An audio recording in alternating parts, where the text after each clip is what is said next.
اعوذ باللہ من الشیطان اللعین الرجیم بسم اللہ الرحمن الرحیم الحمد للہ وکفا وسلام علی عبادہ الذین اصطفیٰ. درود بھیجئے محمد و آل محمد.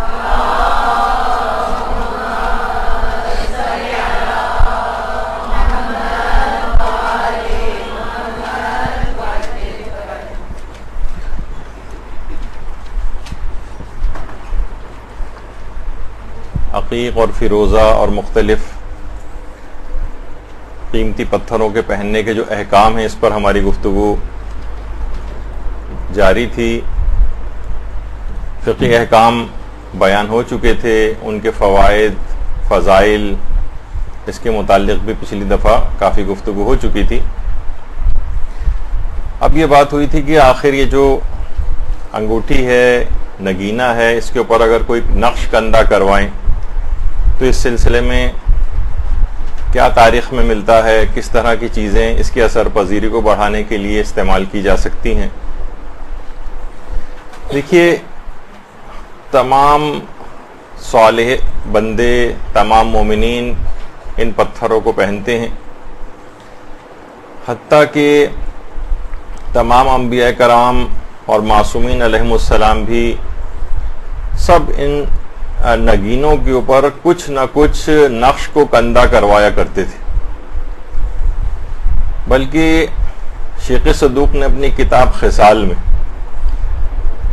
امام معصوم سے ایک روایت نقل کی ہے کہ کسی بھی شخص کی عقل کا جو اعتبار ہے اگر معلوم چلانا ہو تو 3 چیزوں سے پتہ چلتا ہے، جس میں سے آخری 2 چیزیں جو ہیں ان میں سے ایک یہ کہ وہ اپنی انگوٹھی پر کیا چیز نقش کرواتا ہے اور وہ اپنی کنیت کیسی رکھتا ہے. جتنا اچھا نقش اپنی انگوٹھی کے اوپر کندہ کروائے گا، اس سے اس کی عقل کا پتہ چلے گا، اور جس قدر اس کی کنیت اچھی ہوگی، عربوں کے اندر رائج تھی کنیت اچھی سے اچھی رکھی جائے، اس سے بھی اس کی عقل کا پتہ چلتا ہے. تو نقش جو بھی ہیں اس پہ کندہ کروائے جاتے ہیں، اس کے بہت زیادہ فائدے ہیں اور اس کی تاثیر جو ہے وہ اور زیادہ پہلے کی نسبت بڑھ جاتی ہے. اب مثلا ظاہر ہے کہ اگر کوئی قرآنی آیت لکھوائی گئی ہے، کوئی اللہ کا نام، کوئی ذکر، کوئی مخصوص دعا، تو ایک تو خود وہ اگر کندہ نہ کروائے جائے صرف اس پتھر کے اچھے اثرات اور فوائد ہوتے ہیں، اور اگر ان فائدوں کے اندر مزید 4 چاند لگ جاتے ہیں کہ جب اس پر کوئی مقدس نقش بھی کندہ کروا لیا جاتا ہے، اس کے اپنے الگ اثرات ہیں. ابھی آپ سب کے سنیں گی کہ ائمہ معصومین اور دیگر انبیاء اور اولیاء اور علماء وغیرہ کیا نقش اپنے اس کے اوپر کندہ کرواتے ہیں. البتہ علامہ ذیشان حیدر جوادی مرحوم علی اللہ مقامہ، انہوں نے اپنی کتاب نقوش عصمت کے اندر جہاں ان نقوش کے متعلق گفتگو کی ہے تو اس کے اندر ایک بات لکھی ہے کہ اگر کوئی تحقیق کرے تو اس کے پاس کافی دلچسپ پہلو اس کے سامنے آ سکتے ہیں کہ ہر زمانے کے اعتبار سے ان نقوش کی ایک الگ الگ اہمیت، اس زمانے کے سیاسی حالات بھی بعض اوقات ان نقوش کے اوپر ریفلیکٹ ہوتے ہیں. وہ مخصوص حالات کے اندر وہ جو انگوٹھیوں کے اوپر نقش کندہ کروائے جاتے تھے، تو اگر کوئی اس پہ تحقیق کرے الگ سے تو اس کے سامنے بہت سی دلچسپ چیزیں سامنے آ سکتی ہیں. پھر یہ جو نقوش ہیں یہ انسان کی دیکھا جائے تو بار بار ان کے اوپر جب نگاہ پڑتی ہے تو اس کے اندر ایک احساس پیدا ہوتا ہے. ہاتھ میں مثلا اگر علی ولی اللہ والا کوئی نقش انگوٹھی کے اوپر ہے، بار بار انسان اس کو دیکھے گا اگر، تو وہ خود بخود گناہوں سے بچے گا. کردار سازی والی بہت ساری چیزیں ہاتھ میں، مثلا اس نے سورہ توحید کو کندہ کروایا ہوا ہے اپنے نقش کے طور پر انگوٹھی پر، تو اب وہ ہاتھ کو کسی بھی حرام کام کی طرف اٹھاتے ہوئے کئی دفعہ سوچے گا. اور بہت سے علماء تو اور صاحبان ایمان وَمَن يَتَّقِ اللَّهَ يَجْعَلْ لَهُ مَخْرَجًا والی قرآنی آیت کہ جو بھی تقوی اختیار کرتا ہے پروردگار اس کے لیے آسان راہ جو ہے وہ نکال دیتا ہے، اس سے بچ نکلنے کی مشکلات سے. تو جب وہ یہ دیکھے گا، جب تقوی الہی اس کو یاد آئے گا تو ان کی اثر پذیری، ان سے کردار سازی والا کام بھی لیا جا سکتا ہے. یہی وجہ ہے کہ ہمارے پیغمبر اسلام ختمی مرتبہ صلی اللہ علیہ وآلہ وسلم صلی اللہ علیہ محمد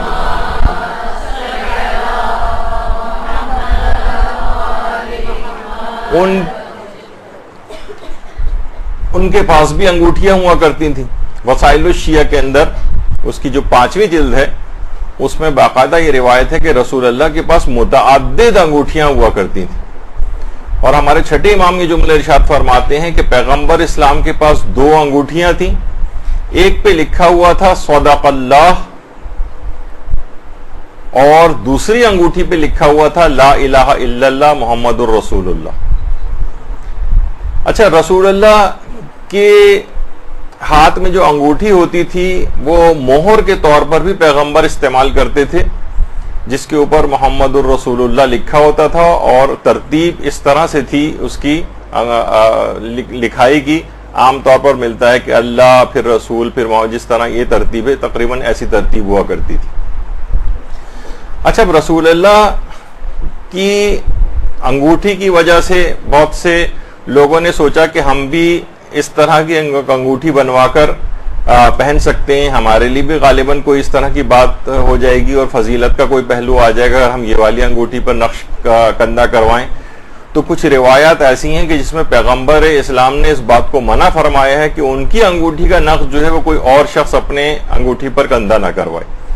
غالباً اس کی ایک وجہ یہی ہوتی تھی، تو اسی لحاظ سے کہ پیغمبر مختلف بطور سیل مہر کے استعمال کرتے تھے اس کو، تو اس طرح سے ہر شخص کے ہاتھ میں تو ممکن ہے کہ اس زمانے کے حوالے سے کوئی انتظامی حکم کے طور پر ہو، لیکن بہرحال کچھ روایات میں اس کی ممانعت آئی. تو اس طرح سے ہوا کرتا تھا. اچھا، پھر یہ کہ پیغمبر کی یہ والی مہر جو کہ یعنی انگوٹھی جو کہ سیل کے طور پر، مہر کے طور پر استعمال ہوتی تھی، جس پر یہ جملہ لکھا ہوا تھا، وہ روایات میں ملتا ہے کہ وہ ہوتے ہوتے مختلف خلفاء کے دور سے اور حضرت عثمان کے ہاتھ میں یہ والی انگوٹھی آ گئی. اور ایک دفعہ روایت میں کہ حضرت عثمان مسجد قباء کے ساتھ ہی ایک کنواں تھا جسے بئر خاتم کہا جاتا ہے، جو اس کے بعد سے بئر خاتم کے نام سے مشہور ہوا، کہ اس مسجد قباء کے اس کنارے کے اوپر حضرت عثمان بیٹھے ہوئے تھے اس کنویں کے کنارے پر. تو یہ جو چھوٹی سی ایک عمارت نظر آ رہی ہے اس زمانے میں ہوا کرتی تھی، اور یہاں پر ایک کنواں تھا اس کے اندر. تو ان کے ہاتھ سے وہ انگوٹھی پھسلی اور اس کنویں کے اندر گر گئی. اس کے بعد بہت تلاش کروایا لیکن وہ انگوٹھی کسی طور پر نہیں مل سکی. تو اس زمانے میں ہی پھر لوگوں نے اس عمارت کے اندر وہ کنواں تھا قباء کے برابر میں، تو لوگوں نے ایک لحاظ سے اس کو بدشگونی سمجھا اور اس بات کی پیشگوئی کر دی گئی کہ حضرت عثمان کی حکومت اب برقرار نہیں رہ سکے گی، اور کچھ عرصے بعد ہی حضرت عثمان قتل کر دیے گئے. باقاعدہ وہ جو ہے بئر خاتم کے نام سے وہ جگہ آج بھی مسجد قباء کی طرف جو ہے وہ دیکھی جا سکتی ہے، بلکہ اب تو اس کی کچھ اور نئی شکل بھی جو ہے وہ بن گئی. تو پیغمبر اسلام کی وہ انگوٹھی اس طرح سے بہت تلاش کی گئی لیکن وہ نہیں مل سکی. اچھا، جو دیگر انبیاء تھے پیغمبر سے پہلے بھی، حضرت آدم علیہ السلام جو تھے، کہا جاتا ہے کہ ان کی انگوٹھی کا نقش بھی لا الہ الا اللہ اور محمد الرسول اللہ تھا. حضرت آدم کی انگوٹھی کا نقش. اور اس کے بعد خیر پھر جو دیگر انبیاء ہیں، کہا جاتا ہے کہ حضرت سلیمان کی انگوٹھی کے اوپر کوئی اسم اعظم نقش تھا. اب وہ اسم اعظم کیا تھا اس کے متعلق الگ الگ لوگوں نے الگ باتیں کہی ہیں، لیکن بہرحال ان کی انگوٹھی پر بھی ایک نقش تھا جس پر اسم اعظم کندہ تھا. اور حضرت سلیمان اس انگوٹھی سے بہت سے اس طرح کے کام لیا کرتے تھے. اور اسی طرح سے حضرت عیسیٰ کی انگوٹھی کا بھی ایک نقش روایات کے اندر آیا، جو ہمارے 8ویں امام رضا علیہ السلام نے بیان کیا ہے.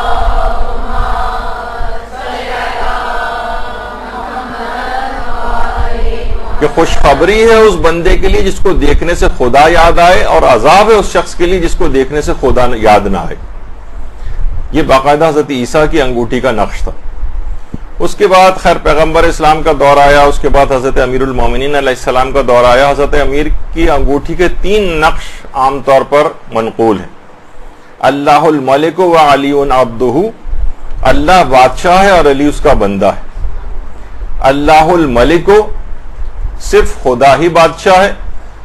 اور اسنت تو ظاہری اللہ، تیسرا نقش جو امیر المومنین کی انگوٹھی کے اوپر تھا کہ جس کے اندر اللہ کو اپنا پشت پناہ امیر المومنین نے قرار دیا تھا. تو بہرحال یہ انگوٹھیوں کے نقش جو ہے اس طرح سے ان برگزیدہ ہستیوں کی انگوٹھی کے اوپر ہمیں نظر آتے ہیں. اور پھر وہ انگوٹھی کی جو کہ حضرت فاطمہ الزہرا سلام اللہ علیہا کے پاس تھی. اللہ صلی اللہ علیہ محمد و آل محمد.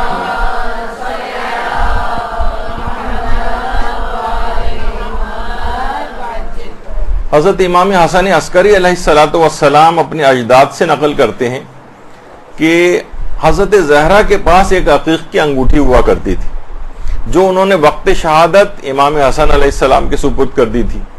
اور پھر جب حضرت امام حسن علیہ السلام کی شہادت کا وقت آیا تو انہوں نے وہ انگوٹھی امام حسین علیہ السلام کے سپرد کر دی.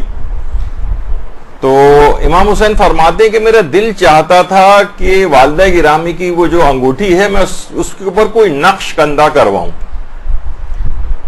تو میں نے خواب میں حضرت عیسیٰ علیہ السلام کو دیکھا، یعنی امام حسین فرما رہے ہیں، اور حضرت عیسیٰ فرما رہے ہیں کہ اس انگوٹھی کے اوپر تم لا الہ الا اللہ الحق المبین، ملک الحق المبین، یہ کندہ کرواؤ. تو اس کے بعد سے خیر روایات کے اندر بھی یہ چیز آئی ہے، تو بہت سے صاحبان ایمان اس نقش کو بھی اپنی انگوٹھی کے اوپر کندہ کرواتے ہیں کہ حضرت عیسیٰ نے خواب میں اس کو سجیسٹ کیا. اور اس روایت میں امام رضا کی امام حسین علیہ السلام کو اپنی یہ خواہش پہنچائی کہ یہ والا نقش اس کے اوپر کندہ کروائیں. تو بہرحال اور یہ خود بہت ہی بہترین نقش ہے کہ اگر اس کو باقاعدہ روزانہ ہمارے چھٹے امام فرماتے ہیں 100 مرتبہ اگر اس چیز کو پڑھے، اس کلمے کو جو کہ اس کے اوپر کندہ کروایا جائے گا کہ لا الہ الا اللہ الملک الحق المبین، تو اللہ اسے فقر و تنگ دستی سے پناہ میں رکھے گا، اسی قبر کی وحشت کو دور کرے گا، اسے مالدار بنائے گا اور جنت کے دروازے اس کے لیے کھول دے گا. تو جب یہ نقش ہمیشہ آنکھوں کے سامنے رہے گا اور بار بار اس کو دیکھیں گے تو یاد آئے گا، اگر 100 دفعہ اس کو پڑھ ہی لیں کیونکہ روایت کے اندر بھی تذکرہ ہے، تو روزانہ کی بنیاد پہ اس کو بہت سارے فوائد اس سلسلے میں حاصل ہوں گے. اسی طرح سے اس کے بعد پھر امام حسن علیہ السلام، اللہم صلی علی محمد و آل محمد،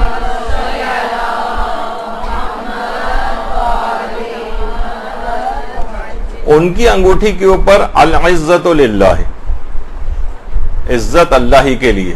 یہ امام حسن کی انگوٹھی کے اوپر تھا. اور رسول کافی میں ایک روایت ہے جس میں یہ ہے کہ امام حسن کی انگوٹھی پر ایک نقش اور بھی تھا، حسبی اللہ، حسبی اللہ، اللہ ہمارے لیے کافی. تو اور ایک روایت ہے ہمارے امام رضا علیہ الصلوۃ والسلام کی، اللہم صلی علی محمد و آل محمد،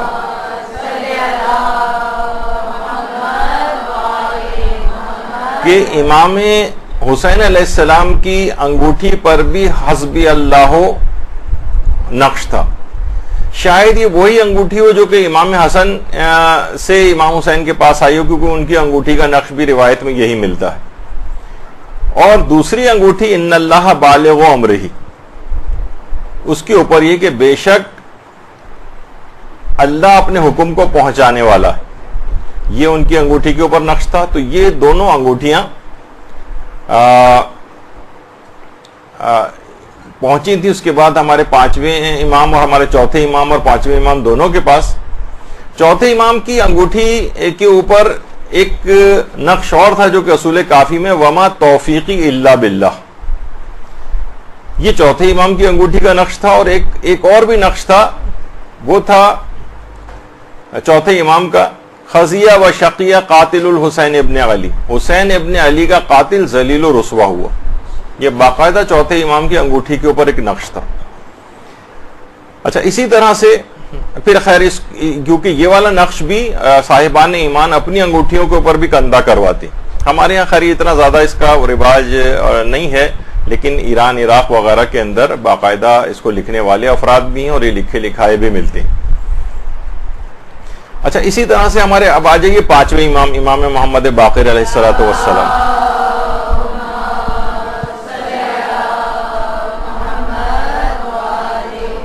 پانچویں امام کی انگوٹھی پہ تھا رب لا تذرنی فردا وانت خیر الوارثین. کم سے کم ربی لا تذرنی فردا، پروردگار مجھے تنہا اور اکیلا نہ چھوڑنا. یہ پانچویں امام کی انگوٹھی کے اوپر نقش تھا. اور یہ جو نقش ہے خاص طور پر جو اس کے جو عملیات کے ماہر علماء کہتے ہیں کہ یہ اولاد کی خواہش رکھنے والے شوہر و بیوی جن کے ہاں اولاد نہیں ہو رہی ہو، وہ اگر اس کو اپنی انگوٹھی پر کندھا کروا کر پہنے تو اس سے اولاد کے ہونے کے بہت قوی امکانات ہو جاتے ہیں. ربی لا تذرنی فردا وانت خیر الوارثین. تو بہرحال یہ پانچویں امام کی انگوٹھی کا نقش تھا. اور القوۃ للہ جمیعا، یہ بھی پانچویں امام کی انگوٹھی کا نقش تھا. اور چھٹے امام کی انگوٹھی کے اوپر جو نقش تھا وہ تھا اللہ خالق کل شیء، اللہ ہر چیز کا خالق ہے، یہ تھا. اور ایک انگوٹھی کا نقش چھٹے امام کا اور تھا اللہم انت ثقتی فقینی شر خلقک، کہ اے اللہ میں آپ پر اعتماد کرتا ہوں، آپ مجھے مخلوق کے شر سے بچا لیجیے. تو یہ چھٹے امام کی انگوٹھی کا نقش تھا. اسی طرح سے ہمارے ساتویں امام، امام موسی کاظم علیہ الصلوۃ والسلام، اللہم صلی علی محمد.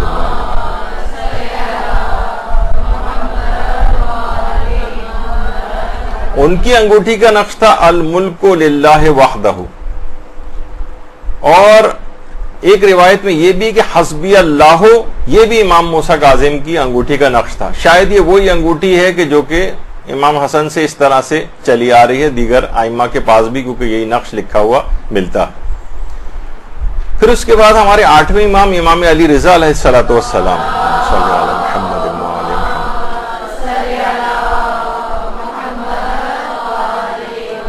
ان کی انگوٹھی کے اوپر ملتا ہے ما شاء اللہ لا حول ولا قوت الا باللہ. اس میں تو لا قوت الا باللہ لکھا ہے لیکن لا حول ولا قوت الا باللہ. یہ آٹھویں امام کی انگوٹھی کا نقش تھا. اور صاحبان ایمان اس کو بھی لکھواتے ہیں، ایران عراق کے اندر یہ باقاعدہ ملتے ہیں. اور یہ لوگوں کو پتہ بھی نہیں ہوتا کہ بعض اوقات یہ نقوش کون کون سے معصومین کے لکھے ہوئے کندھا کروائے ہوئے تھے. اسی طریقے سے ہمارے امام محمد تقی علیہ الصلوۃ والسلام،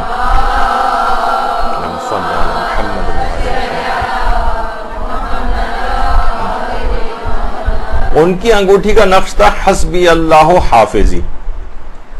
تو امام محمد تقی علیہ السلام کی انگوٹھی کا نقش. اسی طریقے سے امام علی نقی علیہ الصلوۃ والسلام، اللہم صلی علی محمد.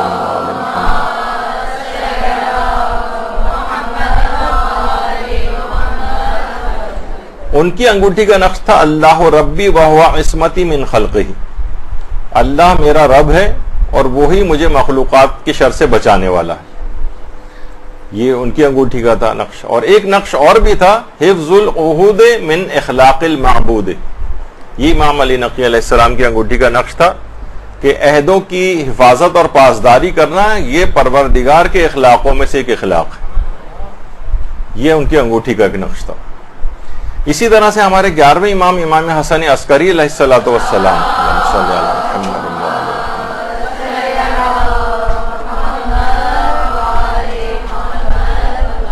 ان کی انگوٹھی پہ لکھا ہوا تھا سبحان من لہ مقالید السماوات والارض، سبحان ہے، پاک ہے وہ ذات کے زمین و آسمان کی چابیاں اس کے قبضے میں.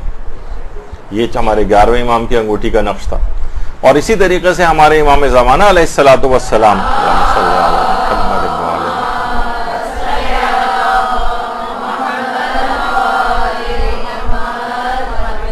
روایات میں ملتا ہے، ایک روایت میں کہ امام کی انگوٹھی پر انا حجت اللہ، میں اللہ کی حجت ہوں، اور دوسرا ہے کہ انا حجت اللہ و خالصتہ.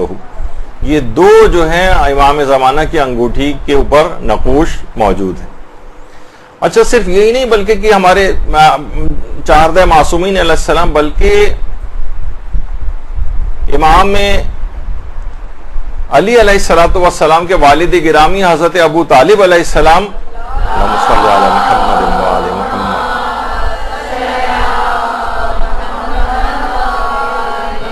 ان کی انگوٹھی پہ بھی یہ عبارت تحریر تھی کہ رضیت باللہ ربن و بابن اخی محمد نبین و بابن علی لہ وصیا، میں راضی ہوا اللہ کے رب ہونے پر، اپنے بھائی کے بیٹے محمد کے نبی ہونے پر، اور اپنے بیٹے علی کے وصی ہونے پر۔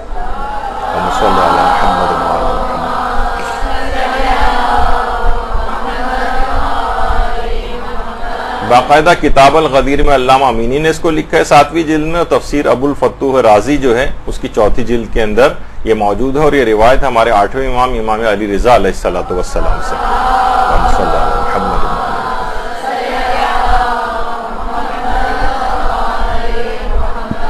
تو آپ نے دیکھا کہ یہ یعنی تقریباً ابھی اتنی تفصیل میں کہ حضرت نوح پہ کیا لکھا ہوا تھا اور حضرت ابراہیم کے اس پہ کیا لکھا، اگر سب کے نکالے جائیں تو پوری کئی شاید چاہیے ہوں کلاسز، اگر سب کی تلاش کی جائے اور نکالی جائیں، لیکن کیونکہ آج اتنا وقت نہیں اور بھی طرف جانا ہے، تو بہرحال یہ بہت اہم چیز ہے۔ حتیٰ کہ علماء کرام کچھ خصوصی قسم کے نقش اپنی اس انگوٹھی کے اوپر کندہ کرواتے ہیں، جس میں سے آیت اللہ علی آقا قاضی جو کتنے بڑے بڑے مجتہدین کے استاد رہے ہیں، ان کی انگوٹھی کے اوپر 3 طرح کے نقش یا 3 انگوٹھیاں ان کے پاس ایسی تھیں کہ جس کے اوپر اس طرح کے نقش تھے۔ ایک انگوٹھی کے اوپر سورہ طٰہٰ کی 111ویں آیت لکھی ہوئی تھی کہ اس دن سارے چہرے خدائے حی و قیوم کے سامنے جھکے ہوئے ہوں گے، اور ظلم کا بوجھ اٹھانے والا ناکام اور رسوا ہو جائے گا۔ یہ ان کی انگوٹھی کے اوپر ایک نقش تحریر تھا۔ یعنی روزانہ کی بنیاد پہ انسان اگر اپنی انگوٹھی ظاہر ہاتھ میں پہنی ہوئی ہے، اس پہ اکثر نگاہ بھی پڑتی ہے، تو اس سے روز قیامت یاد آئے۔ یہ عرفانیات اور سیر و سلوک وغیرہ کے لیے اور اپنے آپ کو روحانی طور پر بلند کرنے کے لیے نقوش بڑے فائدہ مند۔ اور دوسرا نقش ان کی انگوٹھی کے اوپر تھا جو کاف ہا یا عین صاد اور ہا میم سین قاف، یہ باقاعدہ اس کے انگوٹھیاں بنی ہوئی بھی ملتی ہیں، اور یہ درمیان میں یہ دونوں کاف ہا یا عین صاد ہا میم سین قاف یہ جو ہے باقاعدہ انگوٹھیوں کے اوپر کندھا یہ ملتے بھی ہیں۔ تو یہ آیت اللہ علی آقا قاضی کی انگوٹھی کے اوپر نقش ہوا کرتا تھا۔ اور تیسرا نقش جو تھا ان کی انگوٹھی کے اوپر وہ سورہ نمل کی آیت نمبر 30 تھی کہ انہ من سلیمان و انہ بسم اللہ الرحمن الرحیم۔ تو یہ تیسرا یعنی جو حضرت سلیمان کے حوالے سے جو قرآن کی آیت ہے وہ حضرت آیت اللہ علی آقا قاضی نے اپنی انگوٹھی کے اوپر کندہ کروائی ہوئی تھی۔ تو یہ 3 نقوش خاص طور پر ان کے بڑے اثرات ہیں کہ اتنے بڑے بڑے علماء نے یہ قرآنی آیات اپنی اس کے اوپر انگوٹھی پر کندہ کروائی ہوئی تھی۔ اچھا، کچھ اور بھی ہیں علماء کے جو کہ انگوٹھی کا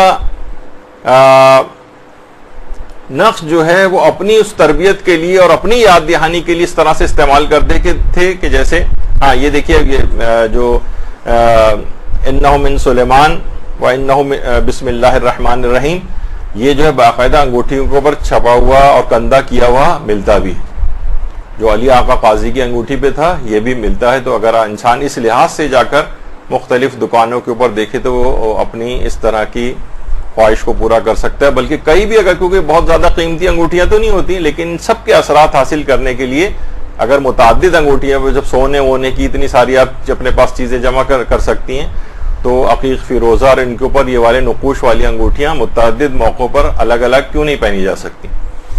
تو یہ اور تو آیت اللہ بہجت کے متعلق یہ ملتی ہے کہ انہوں نے اپنی انگوٹھی کے اوپر جو مہر کے طور پر بھی استعمال کرتے تھے العبد لکھوایا ہوا تھا، العبد اللہ کا بندہ۔ بس ان کی زندگی اتنی سادہ تھی کہ کہا جاتا ہے کہ مرجع ہونے کے بعد اور مرجعیت سے پہلے کی زندگی میں کوئی فرق ہی نہیں آیا تھا۔ وہی اپنے گھر کے اندر پہلے بھی درس دیتے تھے، بعد میں بھی درس دیتے تھے، رتی برابر بھی، سوئی کی نوک کے برابر بھی مرجع بننے کے بعد کوئی فرق ان کی زندگی میں نہیں آیا تھا۔ تو کہتے تھے کوئی لمبے چوڑے بڑی مشکل سے تو توضیح المسائل کے اوپر اپنا نام لکھنے کو تیار ہوئے تھے، تو چہ جائے کا کہ آیت اللہ العظمیٰ اور اس طرح کے القاب تو وہ اپنے نام کے ساتھ نہیں لگاتے تھے بلکہ العبد۔ یہاں تک کہ جب ان کا انتقال ہوا ہے تو ان کی قبر مبارک کے اوپر بھی ان کی یہ العبد لکھ کے لگایا گیا ہے، کیونکہ یہ ان کی خصوصیت تھی، اور باقاعدہ لوگ ان کی آج بھی قبر میں پر جاتے ہیں تو ان کو یہ نظر آئے گا ان کی یہ مہر العبد، یہ اصل میں ان کی انگوٹھی کا نقش تھا۔ تو اس لحاظ سے اگر آپ دیکھیں اچھا، پھر اس کے بعد ایک اور بھی ایک چیز ہے کہ جو کہ آپ نے دیکھا کہ نقش اتنا ایک کارآمد ہے کہ مرنے کے بعد بھی منہ میں جو مردے کے رکھا جاتا ہے عقیق، سادہ بھی رکھ سکتے ہیں لیکن اس کے اوپر کلمہ شہادتین، ائمہ معصومین کے اسماء گرامی اور ان کی امامت کا اقرار، یہ انگوٹھی کے اوپر کندہ کروا کے اس کے منہ میں رکھا جائے، جس کے فوائد ہم پچھلی دفعہ بیان کر چکے.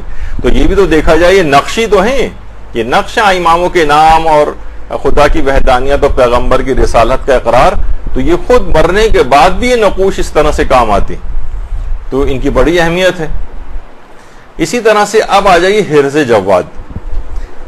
حرز جواد ہمارے بڑے علماء سب پہنتے ہیں، رہبر معظم بھی حرز جواد کو اکثر پہنتے ہیں. اور اس سے پہلے البتہ یہ جو لفظ اس کے اندر آئے حرز، دیکھیے ایک چیز ہوتی ہے حرز اور ایک ہوتا ہے ورد. ورد میں اور حرز میں فرق ہے. ورد ہوتا ہے کوئی بھی ذکر یا کوئی بھی آیت جسے مسلسل دہرایا جائے، اسے کہتے ہیں ورد. لیکن حرز جو ہے مثلا نظر بد سے بچنے کے لیے، نقصان سے بچنے کے لیے کوئی ذکر یا دعا کو ہر وقت اپنے ساتھ رکھنا، چاہے وہ انگوٹھی میں رکھنا، چاہے وہ لاکٹ میں رکھنا یا اپنے ہاتھ کے اوپر باندھنا، اس کو حرز کہا جاتا ہے، یا جسے تعویذ بھی کہہ سکتے ہیں. اچھا، اتنا ایک بیچ میں ایک بات اور بتا دی جائے، پچھلی دفعہ بھی سوال کیا تھا کسی نے، تو وہ میں اس کا بتا دوں کہ انگوٹھی کا جو نگینہ ہے اس کا اسکن سے ٹچ ہونا لازم نہیں. ہاتھ میں پہنا ہو، ضروری نہیں کہ کھال سے مسلسل ٹچ بھی ہوتا رہے، بس وہ بھی کافی فوائد دلوا دیتا ہے. تو اگر کوئی ذکر یا چیز ہو تو اسے حرز کہتے ہیں، اور کوئی دعا ہو تو اس کو تعویذ کہا جاتا ہے. اور حرز جواد جو ہے وہ باقاعدہ اس کے متعلق جو روایت ہے، ہمارے جو ایک عالم گزرے ابن طاؤس، انہوں نے محج الدعوات کے اندر جو ان کی کتاب ہے اس کے اندر پورا وہ واقعہ بھی نقل کیا ہے کہ جو ہمارے امام محمد تقی علیہ السلام کی صلی اللہ علیہ محمد وعلی محمد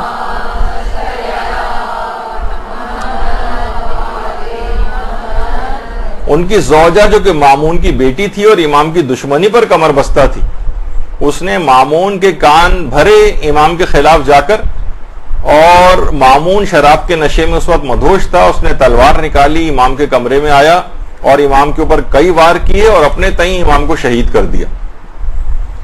اچھا، بہرحال پھر وہ اپنے کمرے میں واپس آ گیا. تھوڑی دیر بعد کہ جب نشہ اترا اس کا تو تھوڑا سا پریشان ہوا اور اپنے غلام یاسر کو امام کے پاس بھیجا کہ جاؤ دیکھ کے رہو ذرا ان کے گھر میں کیا صورتحال ہے. وہ گیا تو دیکھا کہ امام ماشاءاللہ صحیح و سالم. یاسر نے اللہم صلی علی محمد وعلی محمد،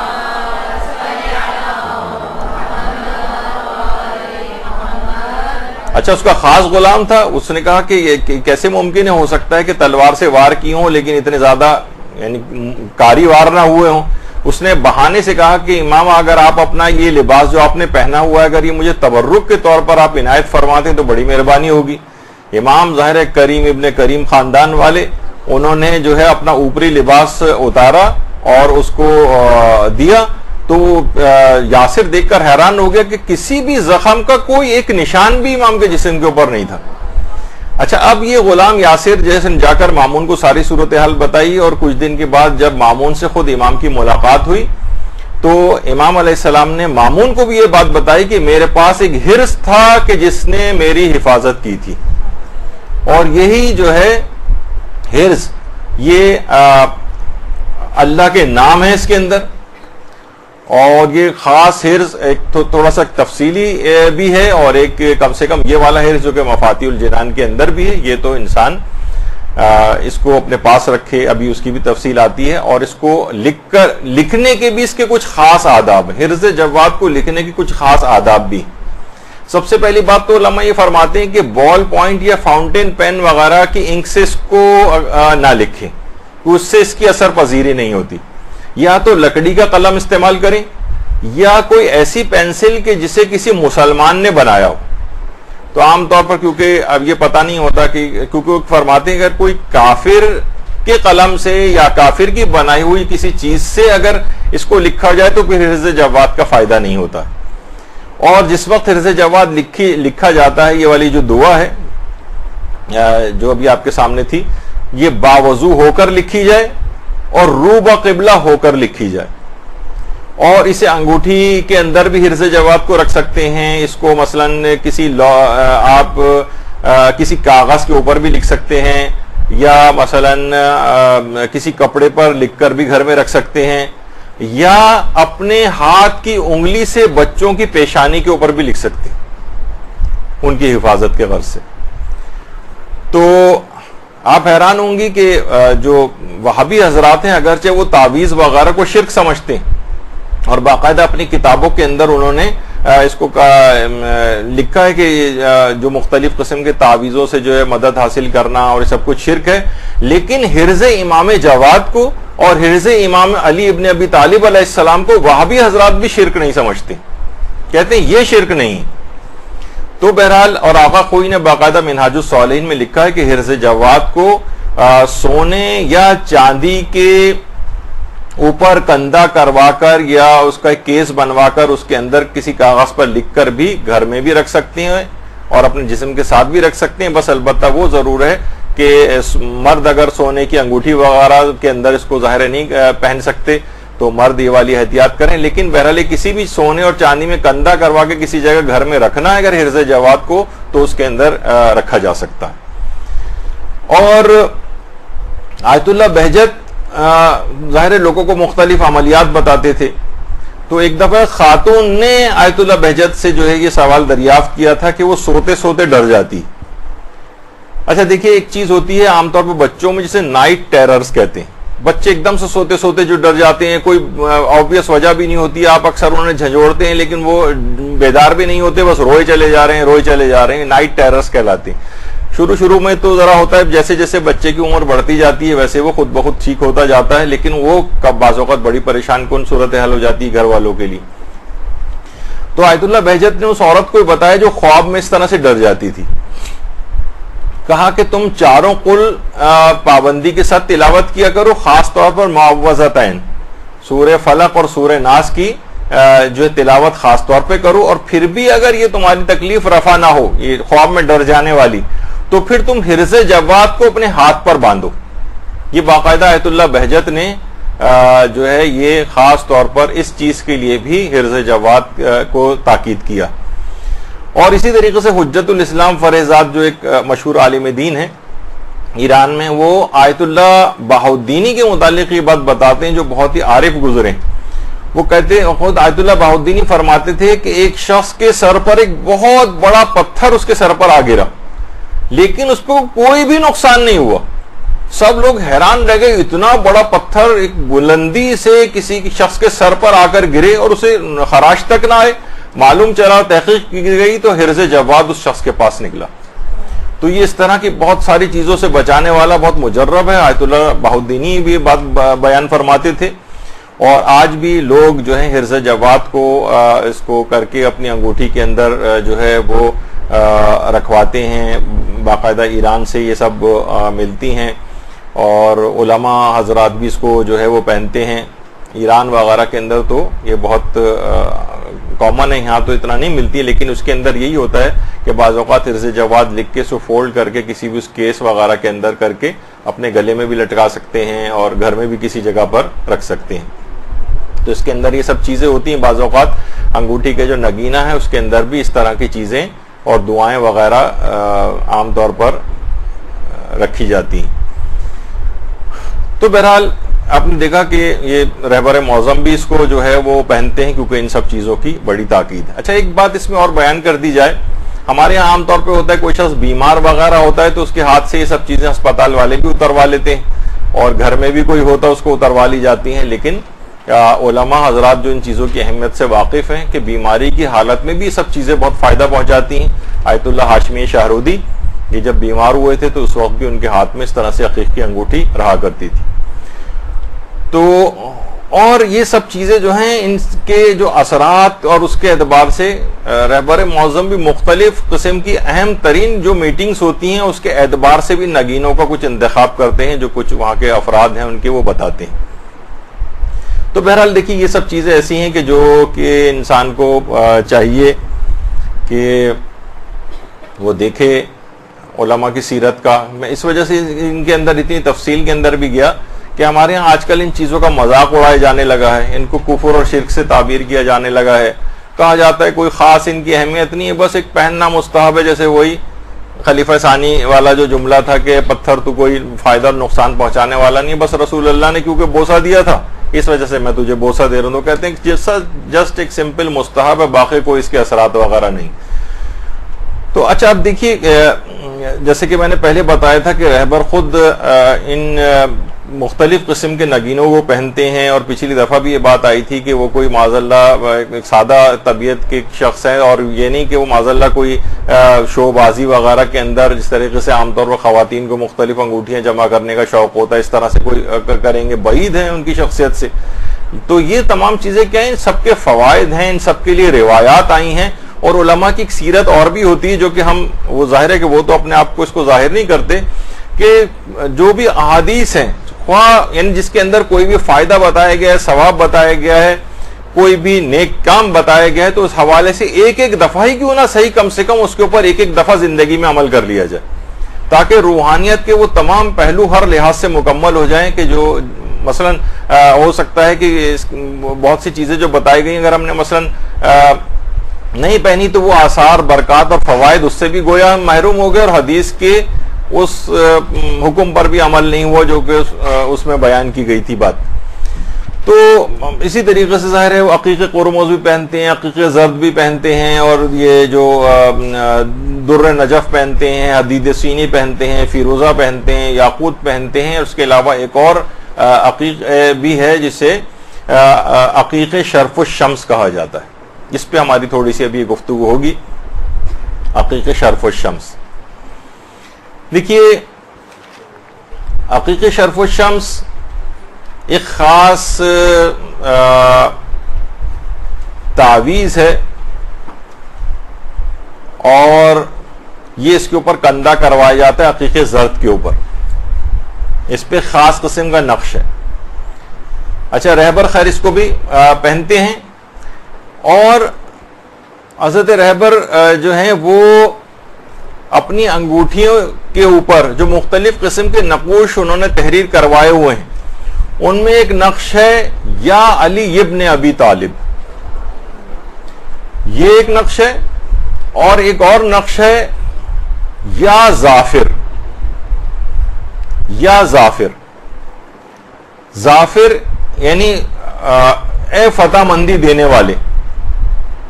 تو خاص طور پر جب یہ داعش اور یہ مختلف قسم کے اس طرح کے جو بڑے خطرات ہو گئے تھے, اس زمانے میں بھی یا ظافر والی انگوٹھی کو رہبر پہنا کرتے تھے.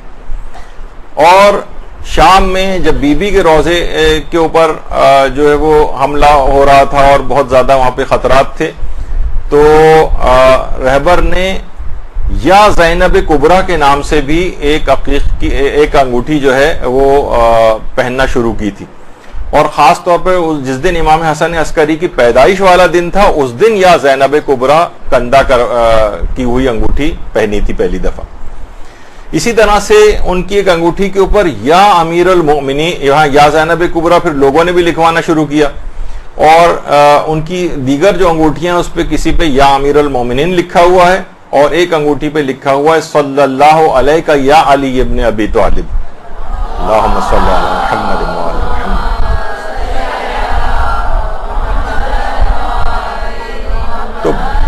تو بہت سی انگوٹھیاں اس طرح سے پہنتے ہیں, اور جو لکھی ہوئی انگوٹھیاں بھی پہنتے ہیں, سادہ انگوٹھیاں بھی پہنتے ہیں. تو اور کچھ نقش اور حرص ان انگوٹھی کے اوپر ہوتے ہیں. تو یہ سب چیزیں اہمیت کی حامل. اور ایک بہت ہی خاص الخاص ایک انگوٹھی حسن نصر اللہ, انہوں نے, اس مجاہد نے رہبر معظم کو باقاعدہ گفٹ کی ہے, اور اس پر جو نقش ہے, اور یہ انگوٹھی وہ انگوٹھی ہے کہ جو ہمارے امام زمانہ علیہ السلام کے نائب خاص, اللہم صلی علی محمد,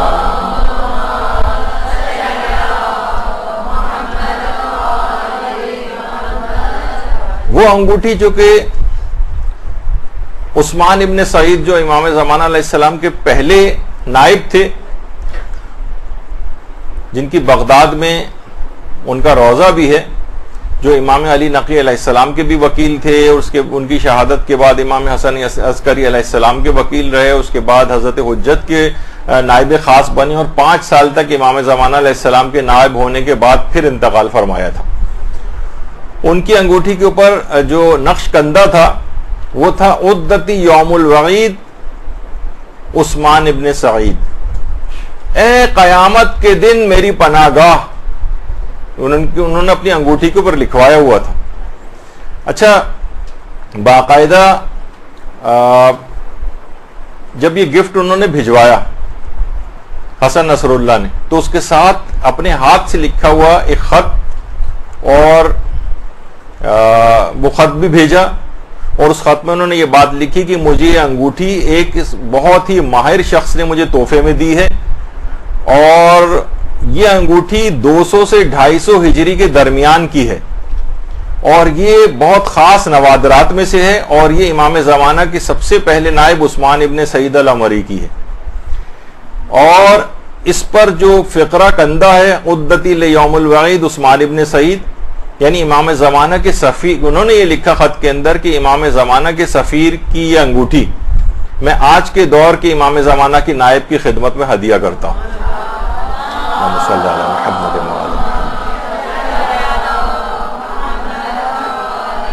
البتہ اتنا بتا دیا جائے کہ ایسا نہ ہو کہ، کیونکہ آج کل لوگ بہت سی باتیں، کہ بہرحال نیابت خاصہ جو ہے اس کا دور ختم ہو چکا ہے، اب صرف ایک نیابت عامہ کا دور ہے، اور غیبت میں جو بھی یہ دعویٰ کرے کہ وہ امام زمانہ کو کوئی خاص نائب ہے یا سفیر ہے تو اس کو جھٹلانے کا حکم ہے، کیونکہ یہاں لوگ بات کا بتنگڑ بناتے ہیں اور بات کو کسی دوسری طرف لے جاتے ہیں، اس وجہ سے یہ نائب عام ہونے کے حوالے سے انہوں نے یہ بات کہی کہ میں جو آج کل امام زمانہ کی ظاہر کے مجتہدین جو ہے وہ ان کے پاس نیابت عامہ ہے، اور رہبر ولی فقی کے طور پر بھی ہیں، تو میرے اعتبار سے زیادہ میں بہتر سمجھتا ہوں کہ یہ انگوٹھی آپ کے پاس ہو۔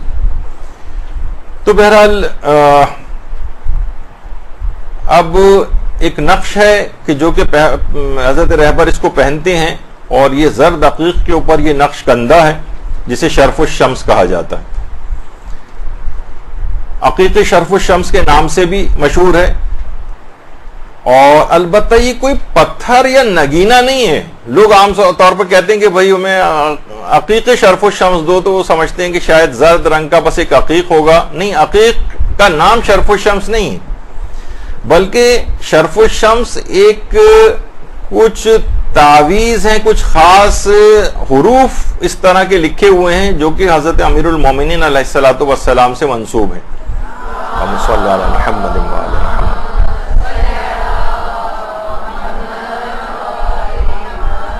جو کہ باقاعدہ 19 فروردین، جو کہ ایرانی تقویم، ایرانی کیلنڈر کے اعتبار سے ان کا ایک مہینہ ہے جو کہ 31 دن کا ہوتا ہے، خاص آداب کے ساتھ 19 فروردین کو اس کے اوپر یہ نقش جو ہے کندہ کروایا جاتا ہے، اور اسے عقیق زرد کی پشت کے اوپر کندہ کیا جاتا ہے، عقیق زرد کی پشت پر باقاعدہ کندہ کرنے کے کچھ ماہرین ہوتے ہیں کہ جو کہ اس کے اوپر کندہ کرتے ہیں۔ اچھا، شرف الشمس کیا ہے؟ یعنی اصل میں یہ علم نجوم کی مختلف علوم ہے نا، اس کی ایک اصطلاح ہے۔ علم نجوم میں جو فعالیت ہوتی ہے کہ ستارہ جب کسی برج کے اندر شرف کرتا ہے، یعنی اونچا ہوتا ہے، یعنی وہ دوسرے برجوں کی نسبت کسی میں شرف ہوتا ہے اس کو، یعنی اونچا ہوتا ہے، اور کچھ برجوں کی نسبت اس میں حبوط ہوتا ہے۔ حبوط کہتے ہیں نیچے، ڈاؤن، نیچے کی طرف آنے کو۔ اچھا، آپ کو پتہ ہے کہ ظاہر یہ چیزیں اونچا ہونا یا نیچے ہونا یہ ریلیٹو ہوتی ہیں۔ مثلا میں اس وقت کرسی کے اوپر بیٹھا ہوا ہوں تو میں آپ سے اونچا ہوں اس وقت کرسی پہ بیٹھنے کے اعتبار سے، لیکن جو مثلا چھت پہ جو لوگ افراد گئے ہیں ان کے لحاظ سے میں نیچے ہوں، تو یہ ایک ریلیٹو ٹرم ہے، اونچا ہونا اور نیچا ہونا۔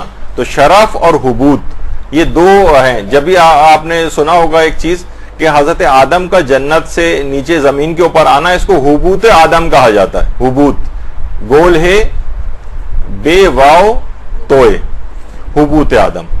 تو بہرحال تو کبھی یہ کچھ برجوں کے اندر جو سورج ہے وہ اونچائی کی طرف ہوتا ہے اور کچھ میں اس کا حبوط ہوتا ہے. اچھا اب ظاہر ہے ممکن ہے، یہ ظاہر ہے اس علم کے جو خاص ماہرین ہیں ان کے کچھ تجربات ہیں، اور باقاعدہ نجوم کے بھی اعتبار سے یعنی بلکہ جو بحار الانوار کی جو 54ویں جلد ہے اس میں کہ سورج کے لیے باقاعدہ روایت میں یہ چیز آئی ہے کہ سورج کے لیے بہترین مقام جو ہے اور شرف کا مقام وہ برج حمل کو قرار دیا گیا ہے، ایریز. تو جو فروردین جو ایرانی تقویم کے کیلنڈر کے اعتبار سے ہے کہ جب سورج برج حمل سے گزرتا ہے تو اللہ کی طرف سے کچھ خاص انرجی اور قوت سورج کو عطا ہوتی. اس خاص وقت میں اگر کچھ اذکار یا نقوش عقیق زرد کے اوپر لکھوائے جائیں ان کو شرف الشمس کہا جاتا ہے، اور ان کے کچھ خاص اثرات ہیں جو بھی آگے چل کر میں بیان کروں گا. تو اور یہ جو خاص اشعار ہیں باقاعدہ یہ جو تعویذ ہے یہ دیوان امیر المومنین، جو باقاعدہ ایک دیوان ہے، کچھ اشعار ہیں جو حضرت امیر المومنین علیہ السلام سے منسوب ہے، ان سے اس کی نسبت دی جاتی ہے. اگرچہ یہ دیوان امیر المومنین اتنا زیادہ ثابت نہیں ہے، لیکن پھر بھی علماء اس کو یعنی اس کو اپنے اس میں پیش بھی کرتے ہیں، اور اگرچہ قطعی طور پر تو ہم اس کو نسبت نہیں دے سکتے، لیکن بہرحال ایک نسبت حضرت امیر سے اس کو دی جاتی. تو یہ تعویذ اس کے اندر بھی موجود ہے، اور اس کو خاص ظہور کے وقت سے پہلے لکھا جاتا ہے، یعنی 19 فروردین لیکن کچھ ماہرین کہتے ہیں ضروری نہیں کہ 19 فروردین میں ہی لکھا جائے، بلکہ الگ سے بھی کچھ اور تاریخوں میں بھی لکھا جا سکتا ہے. اور اب تو خیر یعنی خاص ظہور سے پہلے، کیونکہ روایت کے اندر یہ آیا ہے کہ حضرت امیر نے ظہور سے پہلے اس کو پتھر کے اوپر کندہ کیا تھا، اور اب تو خیر یہ لکھے لکھائے جو ہے وہ مل جاتے ہیں مارکیٹ سے، تو خود سے الگ سے لکھنے کی ضرورت نہیں.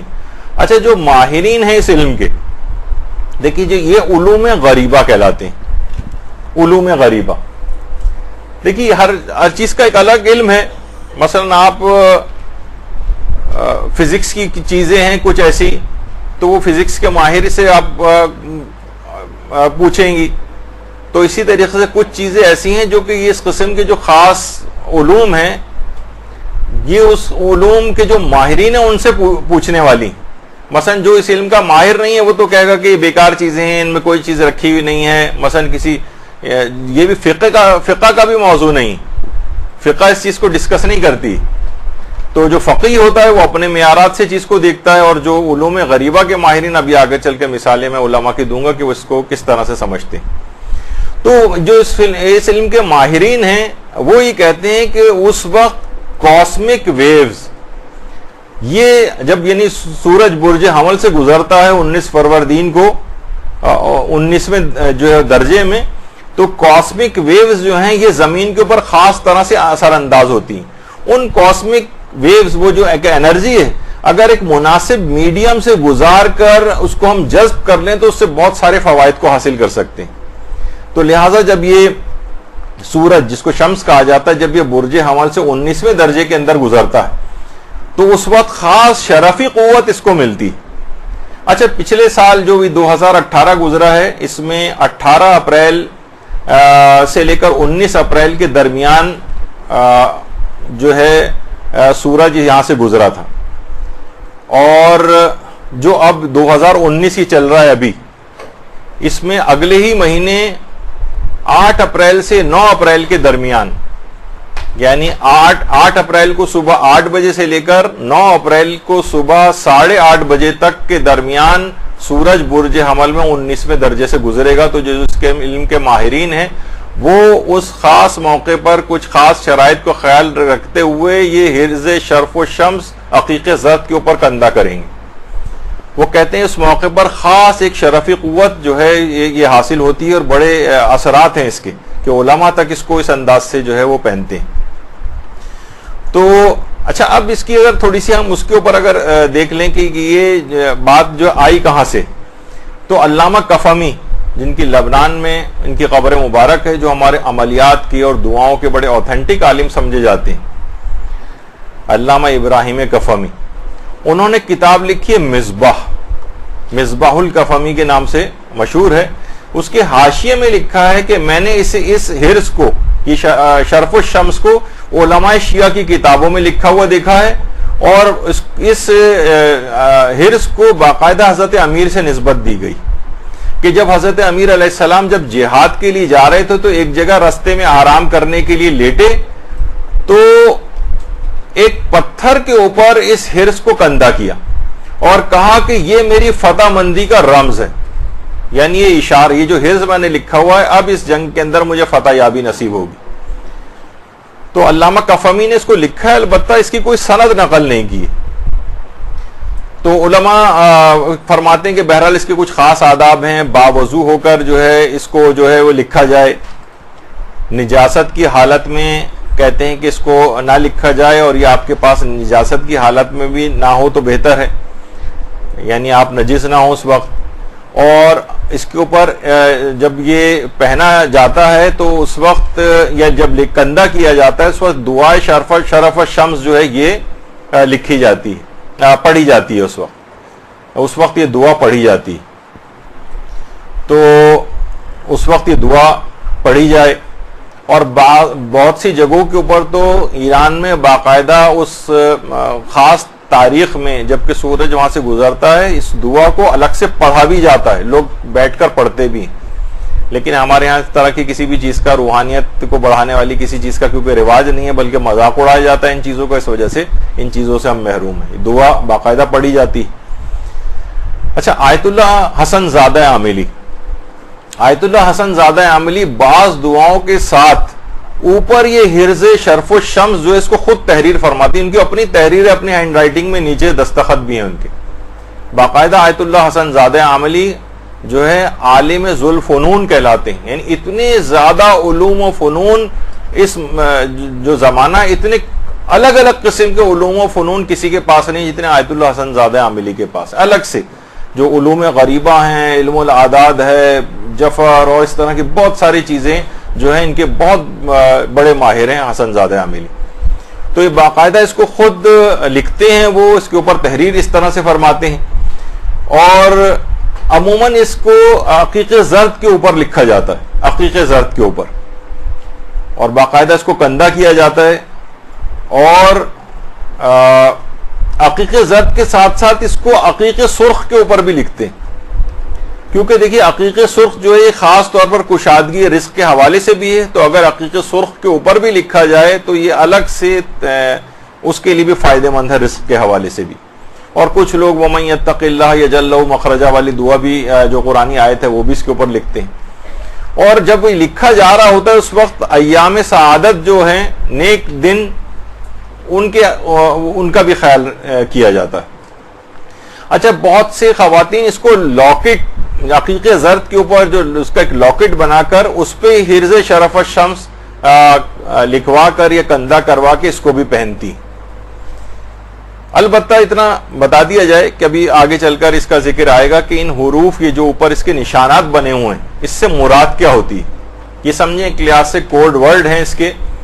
اس میں جو ہے مثلا ایک ابھی آگے چل کر آئے گا لفظ الف ہے، وہ اللہ کو کی نشاندہی کرتا ہے. یہ جو لکیریں جس میں الف نما جو لکیریں. اچھا، اب اس کا ایک فقہی مسئلہ بھی ہے، تھوڑا سا بتا دوں. ویسے تو جیسے ہم لکھتے ہیں بسم اللہ تو بسم کر کے لوگ الف کر کے بھی چھوڑ دیتے ہیں، یعنی انڈرسٹوڈ ہوتا ہے کہ یہ اللہ ہم نے نہیں لکھا ہے تاکہ اس کو ہاتھ وغیرہ لگانے میں مشکل نہ ہو. اور ظاہر ہے کہ الف لکھا ہو خالی اور اللہ پورا نہ لکھا ہو تو آیت اللہ سیستانی اور آیت اللہ خامنئی کے نزدیک بغیر وضو اس کو ہاتھ لگانے کی اجازت ہے، کیونکہ نام پورا نہیں لکھا ہوا ہے اللہ کا. لیکن امام خمینی یہ فرماتے تھے کہ پورا نام یا اس نام کا کوئی ایک جز بھی اگر لکھا ہوا ہے، ہمیں پتہ ہے کہ یہ جز اسی کا ہی ہے، وہ جز اسی کا ہی ہے، تو فرماتے تھے کہ احتیاط واجب کی بنا پر اسے بھی بغیر وضو ہاتھ نہیں لگا سکتے. تو بہرحال یہ میں نے تقلید کے حوالے سے بتا دیا کہ اگر آپ کو مثلا یہ بات پتا ہے کہ یہاں یہ جو الف ہے یہ اللہ کے لیے لکھا گیا ہے تو آیت اللہ امام خمینی کی جو فتویٰ ہے، ان کے جو مقلدات ہیں یا مقلدین ہیں وہ اس میں احتیاط کریں گے اور بغیر وضو ہاتھ نہیں لگیں گے. لیکن البتہ وہ جو رہبر کی جو تقلید میں ہے یا آیت اللہ سیستانی کی تقلید میں، وہ کہتے ہیں کہ اس صورت میں اگر یہ جسم سے بغیر وضو بھی ٹچ ہو جائے تو فرق نہیں پڑتا ہے، کیونکہ وہ اللہ نہیں لکھا ہوا ہے یہاں پر، اس کی جگہ کوئی اور عدد ہے. اب یہ اس کے کیونکہ الگ احکام ہے. مثلا آپ دیکھتی ہیں جیسے ایرانی جو جھنڈا بنا ہوا ہے یا جو ان کا مونوگرام ہے، اس میں اللہ گولائی کے اندر ایک خاص طریقے سے لکھا ہوا ہے، یعنی جسے کہا جاتا ہے یہ حکومت اسلامی کا مونوگرام ہے. تو کیا اس کو بھی بغیر وضو؟ تو اس میں بھی زیادہ تر علماء کا یہی نظریہ ہے کہ یہ بھی اسی اس میں جلالہ کے حکم میں، اور اس کو بھی بغیر وضو ہاتھ نہیں لگا سکتے. اب وہ خیر ہم الگ طرف نکل جائیں گے، لیکن بہرحال یہ کس طرح سے اگر یہ لکھا ہوا ہے تو لاکٹ بنا کر، اگر بہرحال یہ سب ہے اور اس میں مزید بھی احتیاط کرنا چاہیں کہ حالت نجاست میں کم سے کم یہ مقدس نشانات ٹچ نہ ہوں، تو اس کے اوپر وہی والا طریقہ کار کیا جا سکتا ہے کہ اس پر کوئی ٹرانسپیرنٹ نیل پالش وغیرہ پھیر دی جائے کہ براہ راست اس سے ٹچ نہ ہو. اچھا، اس ہر سال اب ہم یہ دماغ میں یہ آئے گا کہ بھائی یہ تو اس کا مطلب یہ ہے کہ ہر سال اس کو ہم لکھوائیں یا لکھیں، کیونکہ یہ تو سالانہ ہوتا ہے. تو علماء یہ کہتے ہیں کہ نہیں، پچھلے سالوں میں بھی اگر یہ تیار شدہ کسی کے پاس ہے تو نیا بنوانے کی ضرورت نہیں. جیسے کہ آیت اللہ حسین مظاہری، وہ شرف الشمس کے متعلق فرماتے ہیں کہ شرف الشمس مورد اعتماد است اگر کسی داشتہ باشد تجدید لازم نیست. کہتے ہیں کہ یہ شرف الشمس کا جو تعویذ ہے یہ قابل اعتماد تعویذ، یعنی اس پہ ریلائی کر سکتے ہیں، یعنی یہ قابل اعتبار چیز ہے. اور اگر یہ کسی کے پاس موجود ہے تو تجدید لازم نیست، یعنی ضروری نہیں کہ ہر سال نئے اعتبار سے اس کو لکھا جائے. وہ فرماتے نہیں، ہر سال نئے اعتبار سے لکھوانے کی ضرورت نہیں، اگر ایک دفعہ بھی لکھ دیا گیا ہے تو اس کے اثرات اس کے اندر باقی رہتے ہیں اور اس کو ہر سال تجدید کرنے کی ضرورت نہیں. تو بہرحال اگر آپ کہیں سے پچھلے سالوں میں بھی لکھا ہوا آپ کو مل جاتا ہے تو آپ اگلے سالوں میں بھی اس کو ویسے ہی استعمال کر سکتے ہیں. اسی طریقے سے آیت اللہ صادق روحانی وہ فرماتے ہیں کہ علوم غریبہ کے جو اہل فن ہیں وہ یہ کہتے ہیں کہ ایک بار بھی شرف الشمس کو مخصوص طریقے سے اگر لکھ لیا جائے تو ہر سال اسے بار بار لکھنا یا تکرار کرنے کی ضرورت نہیں ہوتی اور اس کا اثر باقی رہتا ہے. البتہ اس کے لکھنے کے طرز میں اہل فن میں ذرا اختلافات ہیں، یعنی کچھ لوگ کچھ ستاروں کی شکل میں لکھتے ہیں، کچھ اس کی جو میم اس کے اندر آتا ہے میم کو خاص طریقے سے جو ہے وہ لکھا جاتا ہے. کہیں ستارے کے جو 5 گوشے والا ستارہ بناتے ہیں اور کہیں 6 گوشوں والا، کہیں 7 گوشوں والا، اس طرح سے یہ عام طور پر ہوتا ہے. البتہ اس کی کوئی تکرار کرنے کی ضرورت نہیں، کہیں لکھے لکھائے دکانوں کے اوپر پہلے سے اگر موجود ہیں. اچھا، اس کے اندر ایک گڑبڑ ابھی آگے چل کے میں بتاتا ہوں اس میں. تو بہرحال اگر پہلے سے بھی لکھے ہوئے ہیں تو وہ بھی استعمال کر سکتے ہیں. اچھا، کچھ علماء نے اس پہ احتجاج کیا ہے اور اس کو برا اس کو سمجھا ہے کہ کچھ افراد ہیں جو ان چیزوں کا انکار کرتے ہیں نا، یعنی تھوڑا سا وہابیت سے ذرا متاثر ہیں یا انہوں نے کبھی اس کا مطالعہ صحیح سے نہیں کیا، علماء کی آراء نہیں پڑھی ہوئی ہیں اور فوراً انکار کر دیتے ہیں ان کا. تو اس کو کہا جاتا ہے جناب یہ جو سٹارز وغیرہ اس کے اوپر بنے ہوئے ہیں یہ یہودیوں نے شاید یہ چیز یہ داخل کر دی ہے. علماء نے سخت اس کی مذمت کی کہ اس طرح کی باتیں ان نقوش کے متعلق جو ہے مشہور نہ کی جائیں. تو البتہ یہ ضرور ہے کہ بازاروں کے اندر جو شرف الشمس جو ہے عام طور پر مل رہے ہیں تو بعض اوقات اس سے ملتی جلتی شکلوں کے بھی لوگوں نے خود سے کچھ ڈیزائن کر لی. شرف الشمس خاص قسم کا ایک حرز اور تعویذ ہے، لیکن لوگوں نے اس سے ملتی جلتی شکلوں کے مختلف چیزیں جو ہے بنا لی ہیں جو جن کی آتھینٹسٹی جو ہے وہ اتنی ثابت نہیں ہے، نہ علماء ان کو اتنا ریکمینڈ کرتے ہیں. تو بہرحال یہ دماغ میں اس انداز سے رہے. تو علماء بھی اس کو ریکمینڈ کرتے ہیں اور کہتے ہیں کہ اچھا یہ بھی فرماتے ہیں کہ جس وقت یہ پہنا جائے شرف الشمس تو کوشش کریں تو نجاست کی حالت میں اس کو نہ پہنیں، بیت الخلاء وغیرہ جاتے وقت اس کو اتار کر جائیں اور ازدواجی امور کے وقت بھی اس کو اپنے سے الگ کر دیں، یعنی کسی بھی قسم کی کوئی بے احترامی وغیرہ اس سلسلے میں نہ ہو. البتہ جو اس کے اوپر کچھ نشانات یہ پڑے ہوئے ہیں، نشانات جو شیخ بہائی ہیں وہ فرماتے تھے کہ شیخ بہائی ان علوم کے بہت بڑے ماہر تھے، امام رضا علیہ الصلوۃ والسلام کے صحن مطہر میں، اللہم صلی علی محمد و آل محمد،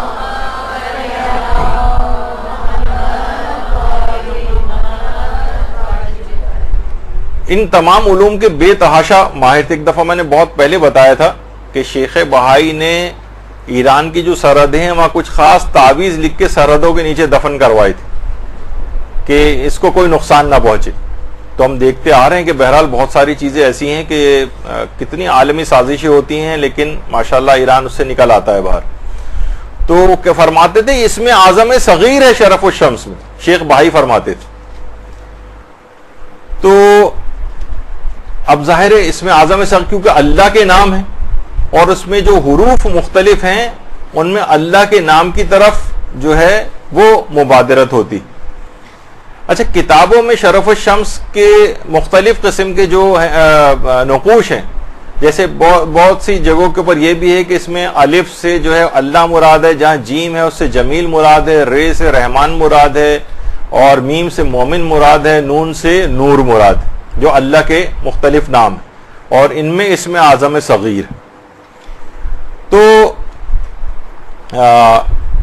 اچھا، ایک تو یہ ہے، اور دوسرا یہ ایک جو اس کے اوپر نشانات بنے ہوئے ہیں، اس میں فے سے مثلا یا فردو، جیم سے یا جبارو، یا شکورو، یا ثابتو، یا ظہیرو، یا خبیرو، یا ذکی، یعنی یہ جو ایک لحاظ سے ہمارے اعتبار سے جو کوڈ ورڈ اس کے اوپر خاص طریقے سے لکھے ہوئے ہیں، اس میں یہ اللہ کے مختلف نام ہیں، اس وجہ سے اس کے اندر یہ اسم اعظم والی جو ہے وہ کیفیت پیدا ہو جاتی اور اس کے اثرات ہوتے ہیں۔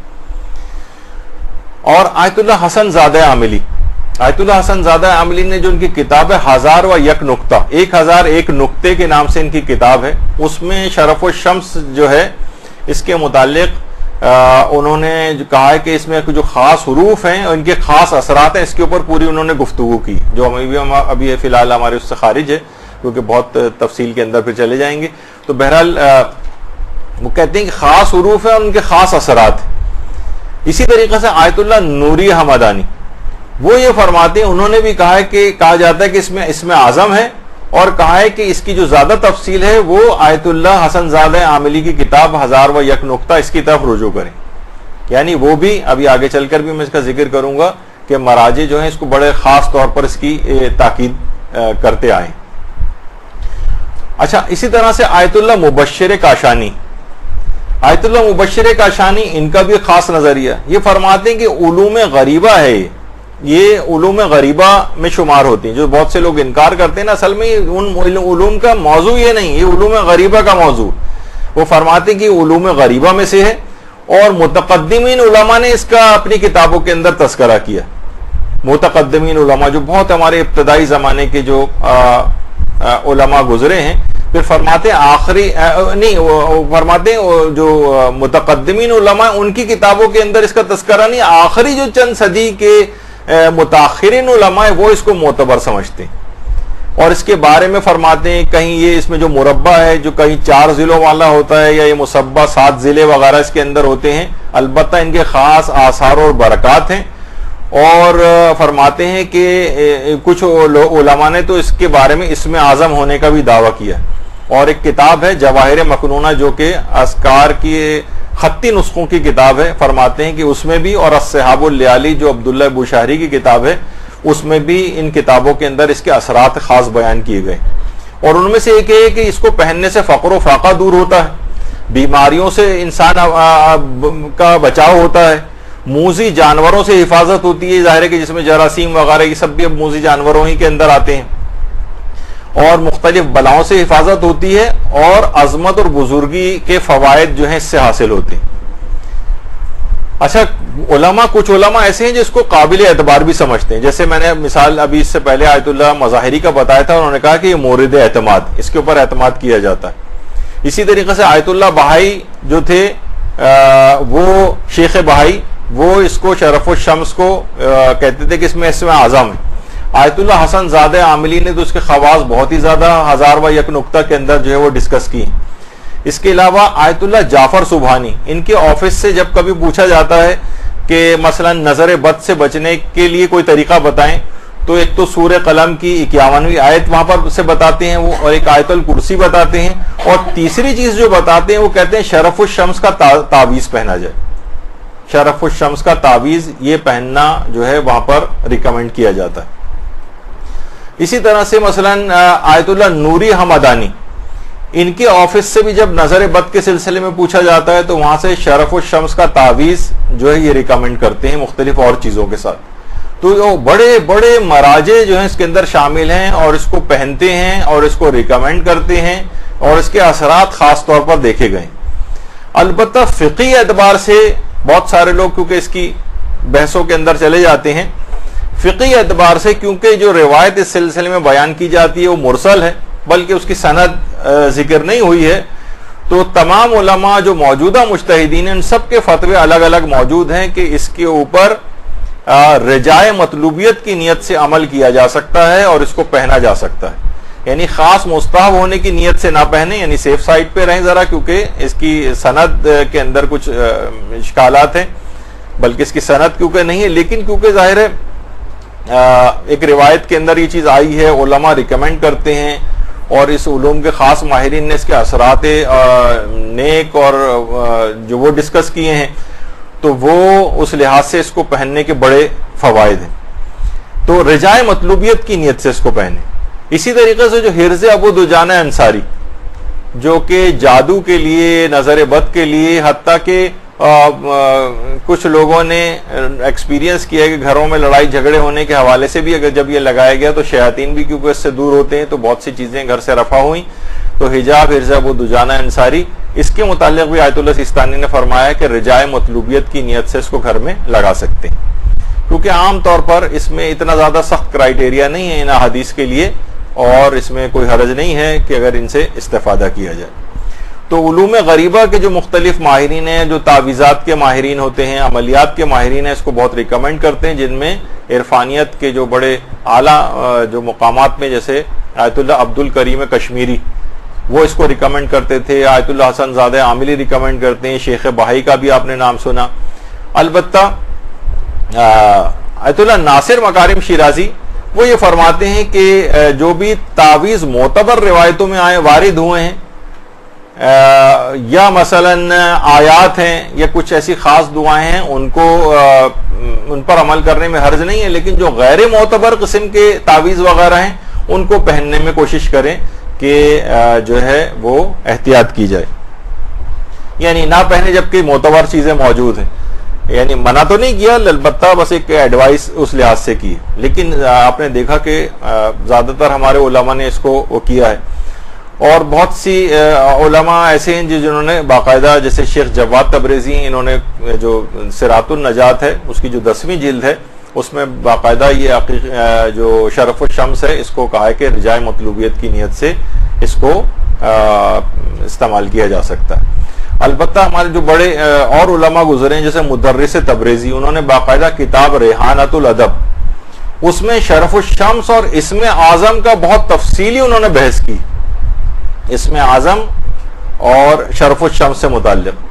اور اس کو تھوڑا سا بیچ میں بتا دوں کیونکہ یہ ذرا اہم ایک چیز ہے کہ اس کو جو شرف الشمس سے ریاض العلماء جو کتاب ہے وہاں سے صاحب ریاض العلماء سے انہوں نے نقل کیا. اور شیخ بہائی نے اس کو السر المستتر جو کتاب ہے اس کے اندر اس کو لکھا ہے. البتہ وہاں جو شرف الشمس کے نام سے نہیں لکھا ہے، لیکن وہ جو پوری عبارت اس سے پہلے آپ نے دیکھی ہے، وہ جو کہ جو اسٹار اور وہ سب کچھ نشان بنے ہوئے تھے، پورا ہے وہی تعویذ. البتہ نام شرف الشمس شیخ بھائی نے اس کو نہیں دیا ہے، لیکن چیز وہی. اور 1001 نقطہ کے اندر، یہ تو 1001 کلمہ ہے حسن زادہ عاملی کا، لیکن 1001 نقطہ کے اندر نقطہ نمبر 277 میں حسن زادہ عاملی نے کہا ہے کہ کہا جاتا ہے کہ سب سے یہ بات بتا دیجئے کہ سب سے پہلے اس کو علامہ کفمی نے اپنی کتاب اسی مصباح کے اندر لکھا. یہ کہا جاتا ہے کہ 7ویں صدی ہجری کے عالم ہیں. البتہ انہوں نے حضرت امیر سے اس کو نقل تو کیا، لیکن کیونکہ سند اس کی نہیں لکھی، تو بہرحال ایک سوال یہ اٹھتا ہے کہ جب علامہ مجلسی نے حلیۃ المتقین لکھی ہے اور اس کے اندر تمام قسم کے نقوش کا تذکرہ کیا جو معصومین سے ہیں، تو پھر شرف الشمس کا تذکرہ علامہ مجلسی نے کیوں نہیں کیا؟ اب یہ اس کی وجہ نہیں پتہ چلی کہ علامہ مجلسی نے کیوں اس کا تذکرہ نہیں کیا، تو لہٰذا بالجزم قطعی طور پر ہم یہ کہیں کہ اس کی نسبت حضرت امیر سے ہے تو یہ کہنا غلط ہو جائے گا. تو رجاء مطلوبیت کی نیت سے البتہ اس کو پہننے میں کوئی حرج نہیں ہے. البتہ علامہ کفمی نے باقاعدہ مصباح میں دعویٰ کیا ہے کہ حضرت امیر سے ہی منقول ہے. خیر، اس کے علاوہ جو جواہر مکنونہ جو خطی نسخوں کی کتاب ہے تعویذات وغیرہ کی، اس کے اندر بھی یہ موجود ہے. اچھا، اب شرف الشمس کے بڑے فائدے ہیں. اگر کہیں سے یہ دستیاب آپ کو ہو جائے، صحیح طور پر لکھا ہوا مل جائے اور کوشش کریں تو مل سکتا ہے، جب سب بڑے علماء بھی اس کو پہنتے ہیں اور اتنا ریکمینڈ کرتے ہیں. یہ دل اور دماغ کے اوپر بہت زبردست قسم کے اثرات ڈالتا ہے. دل اور دماغ خاص طور پر جتنے بھی اس کے اثرات دیکھیں تو میں نے اپنے طور پر یہ دیکھا، اثرات تو اس طرح سے کتابوں میں لکھے ہوئے ہیں. مثلا ایک تو یہ کہ انسان میں استقامت پیدا کرتا ہے. ہم دیکھتے ہیں ہم چیزوں میں بہت جلدی کہ کوئی بھی چیز کنٹینیوٹی کے ساتھ نہیں ہوتی. کوئی عمل شروع کرتے ہیں ایسی رہ جاتا ہے، کچھ دن پابندی ہوئی پھر چھوڑ دیا، تھوڑے دن علم حاصل، کوئی کتاب پڑھنے لگے دل گھبرانے لگا، آدھی کتاب چھوڑ دی. یعنی کوئی بھی چیز پوری استقامت کے ساتھ اپنی کسی گولز کو اکمپلش کرنا اور اس کو پائے تکمیل تک پہنچانا، یہ ہمیں نظر نہیں آتا ہے. تو ایک تو حقیقی جو شرف الشمس پہننے والے ہیں وہ ان میں استقامت بہت پیدا ہو جاتی. استقامت کا تعلق ظاہر ہے کہ سب برین سے. دوسری ایک اور بھی چیز ہے، یہ بزدلی کو رفع کرتا ہے. یعنی اس کو پہننے والا بہت دلیری محسوس کرتا ہے اپنے اندر. ورنہ ہوتا نہیں معمولی چیزوں پہ گھبرا جانا، ہر وقت ڈر کے کسی چیز کو چھوڑ دینا، ہر وقت خوفزدگی کی حالت کے اندر رہنا. نہیں، بزدلی رفع ہوتی ہے اس سے. تیسری چیز اور ہے کہ اس سے جو ہے انسان مختلف جو وسوسے ہیں ان کے اوپر غلبہ پا لیتا ہے. وسوسوں کے اوپر غلبہ، ہر وقت ہم وسواس کا شکار ہوتے ہیں، وہم آ رہے ہوتے ہیں، شک آ رہے ہوتے ہیں، ہول رہے ہوتے ہیں، اس بات کا ڈر لگ رہا ہے، اس بات کا ڈر لگ رہا ہے. ہر وقت یہ وسوسے جو ہیں ان کے اوپر انسان غلبہ حاصل کر لیتا ہے اور ذہنی اعتدال کے اندر انسان رہتا ہے اس کو پہننے سے. کیونکہ اب دیکھیے، اب تو باقاعدہ یہ جو ڈپریشن ہے، کہا جاتا ہے جناب پورا یہ فینومینا ہی کیمیکل جیسا ہو گیا کہ کچھ کیمیکل کا امبیلنس ہوتا ہے تو آپ کو ڈپریشن وغیرہ کے اندر جاتے ہیں. تو یہ ذہن اعتدال میں رہے گا، یعنی امبیلنس ختم ہو کے بیلنس کے اندر دماغ آئے گا تو یہ سب چیزیں نہیں ہوں گی. اور علماء یہ فرماتے ہیں کہ اس سے حافظہ بڑا قوی ہوتا ہے. یعنی جو اس کے اثرات ہیں یہ حافظہ قوی کرتا ہے اور انسان کا اپنے نفس کے اوپر اعتماد بڑھتا ہے. ابھی ہم اپنے نفس کو، ہمیں پتہ ہے کہ ہمیں کوئی بھی اپنے اندر ایک مایوسی کی سی کیفیت ہوتی ہے کہ نہیں یہ کام ہم نہیں کر سکتے. ذرا سا نسبتاً مشکل گول اور ایک آپ کے سامنے چیز رکھی جائے تو دماغ میں آتا ہے نہیں یہ تو ہم سے ہوگا نہیں. تو نفس کے اوپر انسان کا اعتماد ہوتا ہے اور اس کی شخصیت طاقتور اور با اعتماد ہو کے لوگ کہتے ہیں کہ ہم لوگوں کو فیس کرتے ہوئے گھبراتے ہیں، لوگوں سے ہمیں بات نہیں کرنی آتی ہے، ہم گھبرانے لگتے ہیں، لوگوں کو سامنے ہمیں جانے میں ذرا مشکل ہوتی ہے. تو ان کی شخصیت طاقتور اور با اعتماد بنتی. اور کچھ لوگوں نے تو یہاں تک بھی نوٹ کیا ہے، اس پہ میں نے اس سے پہلے بھی کہا تھا کہ ہم لوگ اصلاً چیزوں کے اوپر کام نہیں کرتے ہیں اور فقط اعتراض کرتے ہیں. کچھ لوگوں نے نوٹ کیا کہ ان کا بلڈ پریشر بھی اعتدال میں رہتا ہے اس کو پہننے سے. تو آپ نے دیکھا کہ جتنی بھی چیزیں ہیں ان سب کا تعلق ایک لحاظ سے برین سے بن رہا ہے. استقامت کا تعلق، بزدلی کو رفع ہونے کا تعلق، یا مثلا وسواس کے اوپر غلبہ پانے کا تعلق، دماغ کا جو ہے وہ اعتدال میں رہنا، ڈپریشن وغیرہ سے اور انزائٹی سے اپنے آپ انسان بچتا ہے، اس کا بھی تعلق دماغ سے ہے. حافظے کا تعلق دماغ سے ہے، نفس پر اعتماد کا تعلق دماغ سے ہے، شخصیت کا بااعتماد ہونا اس کا تعلق ہے، بلڈ پریشر کا بھی ایک لحاظ سے تعلق اسی سے جو ہے وہ بنتا ہے دل و دماغ سے. تو شرف الشمس کی جو خصوصیات ہیں یہ اتنی زیادہ علماء کے اندر شہرت رکھتی ہیں کہ باقاعدہ آیت اللہ مرشی نجفی جو تھے ان کی والدہ کا نام ہی شرف شمس طباطبائی تھا. ہمارے ہاں تو کیونکہ لوگ اس چیز سے واقف بھی نہیں ہوتے، وہاں ان کی والدہ کا نام ان کے والد نے شرف شمس طباطبائی رکھا تھا. یعنی ان کی والدہ کے جو والد تھے ان کا نام انہوں نے یعنی اپنی بیٹی کا نام شرف شمس طباطبائی رکھا تھا. تو یہ اچھا، یہ شرف شمس طباطبائی جو خاتون ہیں یا تو ان کے متعلق یہ بات ملتی ہے یا پھر شیخ مرتضی انصاری جو استاد الفقہاء والمجتہدین کے نام سے ہیں کہ فقہا میں ان سے بڑھ کر کوئی نہیں گزرا ہے. آج بھی ان کی کتابیں جو ہیں وہ اوضاع علمیہ کے اندر درس عالیہ کے اندر جو پڑھائی جاتی ہیں، یا تو ان کی والدہ کے متعلق ملتا ہے یا پھر آیت اللہ مرشی نجفی کی والدہ کے متعلق ملتا ہے کہ انہوں نے ایک بار بھی اپنے ان بیٹوں، دونوں والداؤں نے ایک مرتبہ بھی کبھی دودھ جو ہے وہ بغیر وضو ان کو نہیں پلایا تھا. تو مائیں جانتی ہیں اس بات کو کہ ابتدائی دنوں میں جب بچہ پیدا ہوتا ہے تو کس قدر جلد اس کو بھوک لگتی ہے، ہر ایک 2 گھنٹے کے بعد اس کو فیڈ کرانا پڑتا ہے. اس دوران ماں ہمیشہ باوضو ہو کر پلائے تو کتنا زیادہ اس کے لیے ایک زحمت کی بات، لیکن اس زحمتوں کو برداشت کرنے کے بعد بہرحال نتیجہ پھر یہ ہوتا ہے کہ بچے جو ہے وہ شیخ مرتضی انصاری اور مرشی نجفی جیسے نکلتے ہیں. تو ان کے متعلق بھی ملتا ہے شرف شمس طباطبائی کے متعلق، اور شیخ مرتضی انصاری کی والدہ کے متعلق بھی یہ والی بات ملتی. نہیں سوری، شیخ مرتضی انصاری کی والدہ کے متعلق نہیں، سید مرتضی کی والدہ کے متعلق. شیخ مرتضی انصاری کی والدہ بھی بہت تھی، لیکن بہرحال سید مرتضی، مجھے یہ یاد آ رہا ہے کہ سید مرتضی علام الہدا جو سید رضی کے بھائی تھے صاحب نہج البلاغہ کے، ان کے متعلق یہ بات. تو بہرحال ملتے جلتے ناموں کی وجہ سے کنفیوژن ہوا، لیکن بہرحال مرشی نجفی کی والدہ اور سید مرتضی کی والدہ. تو بہرحال یہ ہے کہ یہ نقش جو ہے شرف الشمس یہ علماء پہنتے ہیں.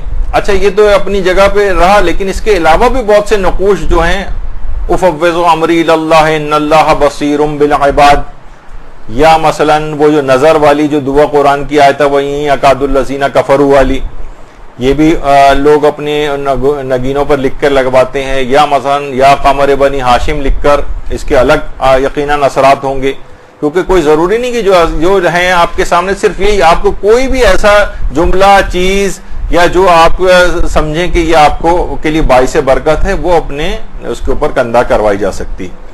اسی طریقے سے جیسے علی ولی اللہ ہے، یا مثلا کوئی سورہ قل هو اللہ احد لکھ کے جو ہے وہ پہنتے ہیں. سلام قولا من رب الرحیم جو قرآنی آیت ہے وہ ہے.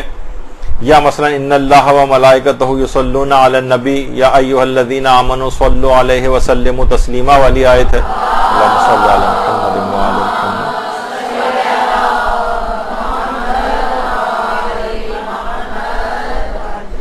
یا مثلا اللہم صل علی محمد و علی محمد وعجل فرجہم ہے. کچھ لوگ یہ بھی لکھ کے کندہ کرواتے ہیں. ان سب کے الگ الگ اثرات ہیں. البتہ ایک پہلو ایسا بھی ہے ان کے متعلق بات بیان ہو جائے کہ آیت اللہ جعفر سبحانی یہ بیان کرتے ہیں کہ آیت اللہ حسین بروجردی، یہ جن کی تصویر آپ کے سامنے، آیت اللہ حسین بروجردی اس قدر زاہد تھے، اس قدر عابد تھے کہ تظاہر زہد کو اور مقدس معابی سے بڑی احتیاط کرتے تھے. حتیٰ کہ یعنی اپنے تقدس کو چھپاتے تھے، اور تظاہر یعنی ظاہر کرنا، حتیٰ کہ لوگوں کے سامنے انگوٹھی تک نہیں پہنتے تھے. دیکھیے ہر نماز کے وقت میں پہنتے تھے، لیکن یہ کہ ہر وقت لوگوں کے سامنے پہننا، کیونکہ بہرحال ایک ہوتا ہے کہ ہاں ایک دیندار ہونے کی بہرحال ایک علامت ہوتی. اچھا اب یہ نہیں کہ خدا نہ خواستہ یہ بات کہ جو شخص انگوٹھی پہنتے ہیں تو وہ تظاہر پسند ہوتے ہیں یا اپنی مقدس معابی کو لوگوں کے ظاہر کرنا چاہتے ہیں. نہیں، ہر عالم کا اور مجتہد کا طریقہ کار اور احتیاطیں اپنی الگ الگ ہوتی. لیکن کبھی وہ انگوٹھی نہیں پہنتے تھے، حتیٰ کہ کبھی تسبیح بھی ہاتھ میں نہیں رکھتے تھے. آیت اللہ حسین بروجردی کہتے تھے کہ یعنی اپنے طور پر وہ کہتے تھے کہ میں تظاہر اور یہ مقدس معابی کو ظاہر کرنا پسند نہیں کرتا. تو ایک ان کا ایک پہلو تھا، لیکن بہرحال اس کو پہننا ثواب رکھتا ہے. مومن کی جو نشانیوں میں سے ایک نشانی کہ انسان عقیق اپنے ہاتھ میں اس طرح سے پہنے. تو ان کے لیے ہوگا کہ بعض اوقات یہ ہوتا ہے نا کہ ریاکاری سے اپنے آپ کو پاک کرنا ہے. کچھ یہ لوگ اپنے مجاہدات کر رہے ہوتے ہیں. سید مہدی بحر العلوم کے متعلق ملتا ہے کہ ایک دفعہ درس دے رہے تھے، درس دیتے دیتے دوران درس مسکرانے لگے. تو ان کے شاگردوں نے کہا کہ اس سے پہلے تو ہم نے درس کے دوران کبھی آپ کو مسکراتے نہیں دیکھا. تو مہدی بحر العلوم کہنے لگے کہ 20 سال کی محنت شاقہ کے بعد آج مجھے احساس ہوا ہے کہ میرے اعمال ریاکاری سے پاک ہو گئے. 20 سال سے میں محنت کر رہا ہوں کہ اس کے اندر کوئی ریاکاری والا پہلو نہ آئے. تو اب دیکھیں علماء اس طرح سے نا مختلف چیزوں کو کر رہے ہوتے ہیں، تو ہم ان کا حکم دوسروں کے اوپر اس انداز سے نہیں لگا سکتے. تو یہ ہے.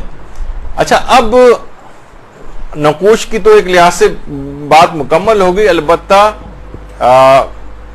ایک خاص واقعہ ہے جو کہ آپ کے سامنے پیش کرنا ہے. اسی پر ہمارا 5-7 منٹ کے اندر اختتام ہو جائے گا گفتگو کا.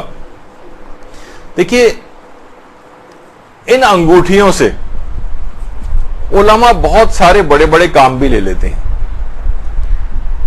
رہبر معظم کے متعلق پچھلی دفعہ بھی بات آئی تھی. اچھا چیزیں آپ دیکھ رہے ہیں، بعض اوقات لوگ اس پہ اعتراض بھی کرتے ہیں کہ بہت زیادہ ایرانی علماء کا تذکرہ، یعنی لوگ تو آج کل انہوں نے ایران، عراق اور نہ اس کے اندر ڈیوائیڈ کر دیا ہے، خود ساختہ ڈویژنز کر دی.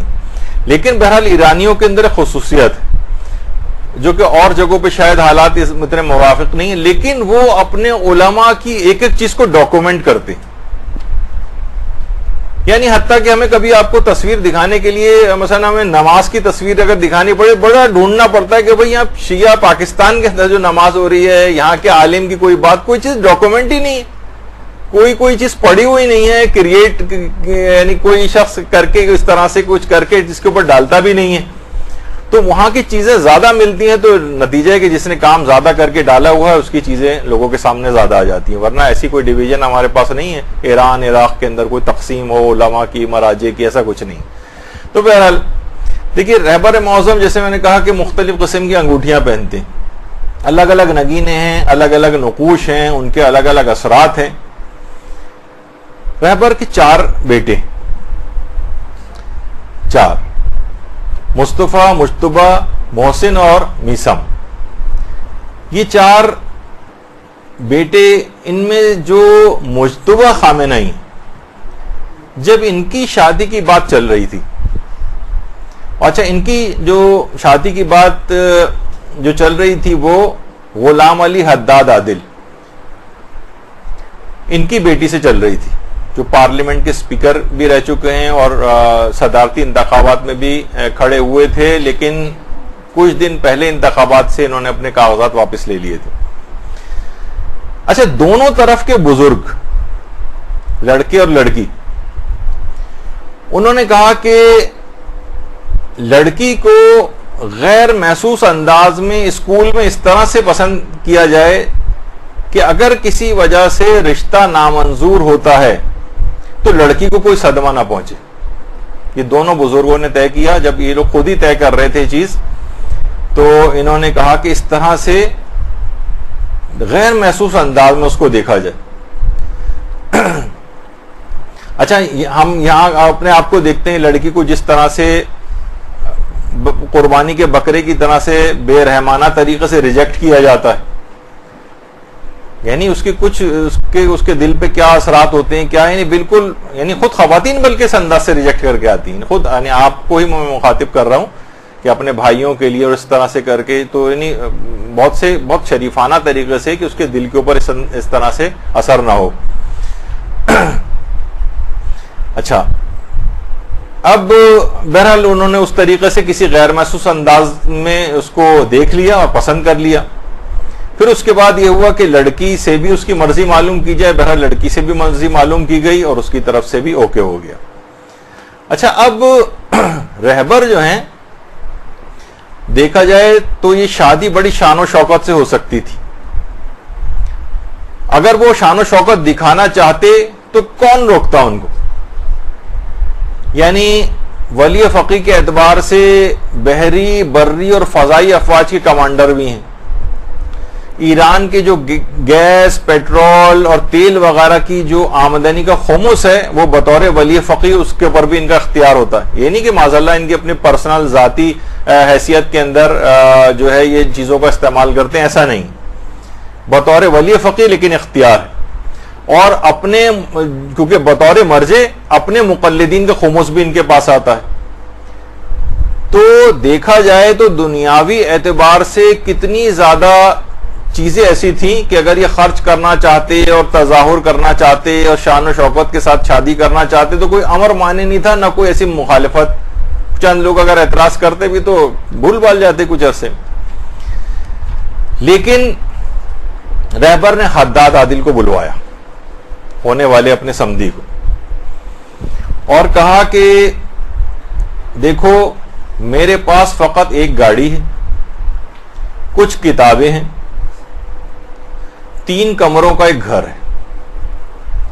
ایک کمرہ میرے استعمال میں ہوتا ہے, ایک کمرہ میرے گھر والوں کے استعمال میں ہوتا ہے, اور ایک کمرہ حکومتی میٹنگز کے لیے مخصوص ہے. میری مالی حیثیت اتنی نہیں ہے کہ میں بیٹے کو ایک الگ گھر لے کر دوں. تمہاری مالی حیثیت مجھ سے بہتر ہے, البتہ ایک گھر میرا ہے 2 منزلہ, جو کہ میں نے ایک 2 منزلہ گھر جو ہے کرائے کے اوپر لیا ہوا ہے, اور ایک منزل پر مشتبہ رہتا ہے اور دوسری منزل پر مشتبہ رہے گا اور دوسری منزل پر مصطفیٰ. اور تم یہ بات اپنی بیٹی کو سمجھا دینا کہ وہ یہ سوچ کر نہ آئے کہ میں رہبر کے بیٹے سے میری شادی ہو رہی ہے تو اب تو میری زندگی بہت شان و شوکت کے ساتھ گزرے گی. میرا طرز زندگی بہت ہی زیادہ سادہ ہے, یہ بات تم اپنی بیٹی کو بتا دینا. اور مشتبہ جو ہے یہ تو ویسے بھی قوم میں جا کر دینی تعلیم حاصل کرے گا اور وہاں ایک عام طالب علم کی سطح پر رہے گا. اچھا, رہبر کا ایک مکان آبائی گھر جو ہے یہ جنوبی تہران میں, وہاں پر کچھ سیکورٹی خدشات ہیں تو مجبوراً سرکاری مکان میں رہائش اختیار کی ہوئی ہے, اور اپنا یہ آبائی گھر جو ہے یہ کرائے پر دیا ہوا ہے, اور اسی کے جو آتا ہے وہاں سے کرایہ, اسی سے اپنے گھر کے اخراجات پورے کرتے ہیں. تنخواہ کے طور پر ایک پائی بھی نہیں لیتے, اور بیت المال سے ایک پیسے کی رقم جو ہے نہیں لیتے, اور نہ ہی رقومات شریعہ یا خمس وغیرہ اپنے اوپر استعمال کرتے. اچھا, اب جب حداد عادل سے بات ہوئی تو ان سے رہبر نے کہا کہ جو مشتبہ ہے اس سے بیٹی کے مہر کے سلسلے میں جو ہے وہ بات کرو. تو رہبر نے کہا کہ دیکھو مہر کا اختیار آپ کی بیٹی کو ہے, جو بھی چاہے منتخب کرے. اچھا, میں ایک چیز اور بتا دوں بیچ میں, شاید آپ میں سے اکثر کو پتا بھی ہو, ایران میں ایک سسٹم ہے, وہاں کے پہلے سے رائج ہے, اس میں علماء اس کو بہت ختم کرنے کی کوشش کر رہے ہیں کہ وہاں پر شادیاں اس لحاظ سے بہت زیادہ پریشان کن بھی بنتی جا رہی ہیں کہ سونے کے سکے مہر کے طور پر طے ہوتے ہیں. پہلے بتا دوں, ایک سونے کا سکہ تقریباً $300 کے برابر ہوتا ہے. $300 آج کل 140 کا چل رہا ہے, چلیں 150 بھی لگائے, میں سننے میں آ رہا ہے کچھ دنوں میں 180 بھی ہونے والا ہے, خدا نخواستہ. تو بہرحال اس ملک کا کیا حال ہوگا اس کے بعد. تو $300 کے برابر سمجھیں, ایک لحاظ سے 40-45 ہزار کا ایک سونے کا سکہ. اور بہت سی جگہوں پہ کیا طے پاتا ہے مہر, مثلاً 800 سونے کے سکے, 400 سونے کے سکے, 150, پھر اس کے بعد یہ ابتدان ہوتا ہے, پھر بارگیننگ وغیرہ ہوتی ہے جو بھی. اور اگر طلاق ہو جاتی تو وہاں کے عدالتوں سے عام طور پر, اچھا اس وقت تو شادی کر لیتے ہیں کہ بھئی آدمی جیسے یہاں پہ بھی ہوتا ہے, اور حق طلاق لکھوایا نہیں جاتا کہ بھئی طلاق کہاں ہوگی, ظاہر ہے گڈ گیسچر میں جو ایک سب چیز ہو رہی ہوتی ہے. لیکن جب باقاعدہ وہ تنگ کرتا ہے اور اس کے بعد طلاق بھی نہیں دے رہا ہوتا اور دوسرے ملک جا کر بیٹھ جاتا ہے, اور جو پھر والدین پریشان ہوتے ہیں کہ ہم نے شرط کیوں نہیں رکھوائی تھی حق طلاق کو بطور وکیل تفویض کرنے والی. تو وہاں پہ بھی یہ ہوتا ہے کہ اس وقت تو ایکسپٹ کر لیتے ہیں, لیکن بعد میں جب وہ مہر نہیں, طلاق ہوتی ہے اور مہر نہیں دے پاتا, تو پھر اس کے بعد اس شخص کو جیل جانا پڑتا ہے اکثر. بلکہ ابھی طلاق نہیں بھی ہوئی بھی اور وہ مہر کا تقاضا کرتی ہے تو اکثر دباؤ ڈالنے کے لیے جب ذرا لڑائی جھگڑے وغیرہ ہوتے ہیں تو کورٹ میں جا کے کیس کر دیتی ہے. ہزاروں کی تعداد میں خاوند حضرات جیلوں کے اندر آج کل بند ہیں کہ انہوں نے مہر جو اتنا زیادہ بڑا ایکسپٹ اس وقت کر لیا تھا, نہیں دے پائے. تو عدالت کم سے کم 120 سونے کے سکے کا تو کم سے کم فائن اس کے اوپر کرتی کہ اتنے سبمٹ کراؤ گے تو چھوٹو گے, ورنہ نہیں. تو باقاعدہ وہاں ایک ادارہ بھی بنایا گیا ہے کہ جو کہ ڈونیشنز اور اس طرح سے کلیکٹ کرتا ہے تاکہ اس قسم کے جو قیدیوں کو چھڑوایا جا سکے. خیر, تو میں بڑی تفصیل اس میں چلا گیا. تو رہبر نے کہا کہ اچھا وہاں ظاہر ہے تمام آپ جو رسومات ہیں بالکل ایک تلوار چلا کے تو ان کو ختم نہیں کر سکتے.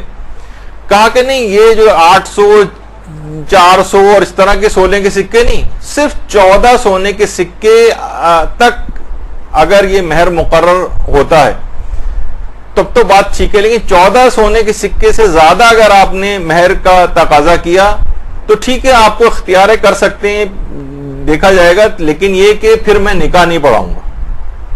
اس سے زیادہ اگر مہر ہوا تو میں نکاح نہیں پڑھاؤں گا. اس سے پہلے بھی میں نے کبھی نہیں پڑھا ہے, یہ ایک لحاظ سے امر بالمعروف. اچھا ویسے دیکھا جائے تو اس کے اندر ویسا کوئی بطور حکم کرنا اور بھائی ایک مہر کا ایک عورت کا اختیار ہے کام یا زیادہ رکھ سکتی, دونوں پارٹیاں اگر ایکسپٹ کریں گی تو ہو جائے گا ورنہ نہیں ہوگا.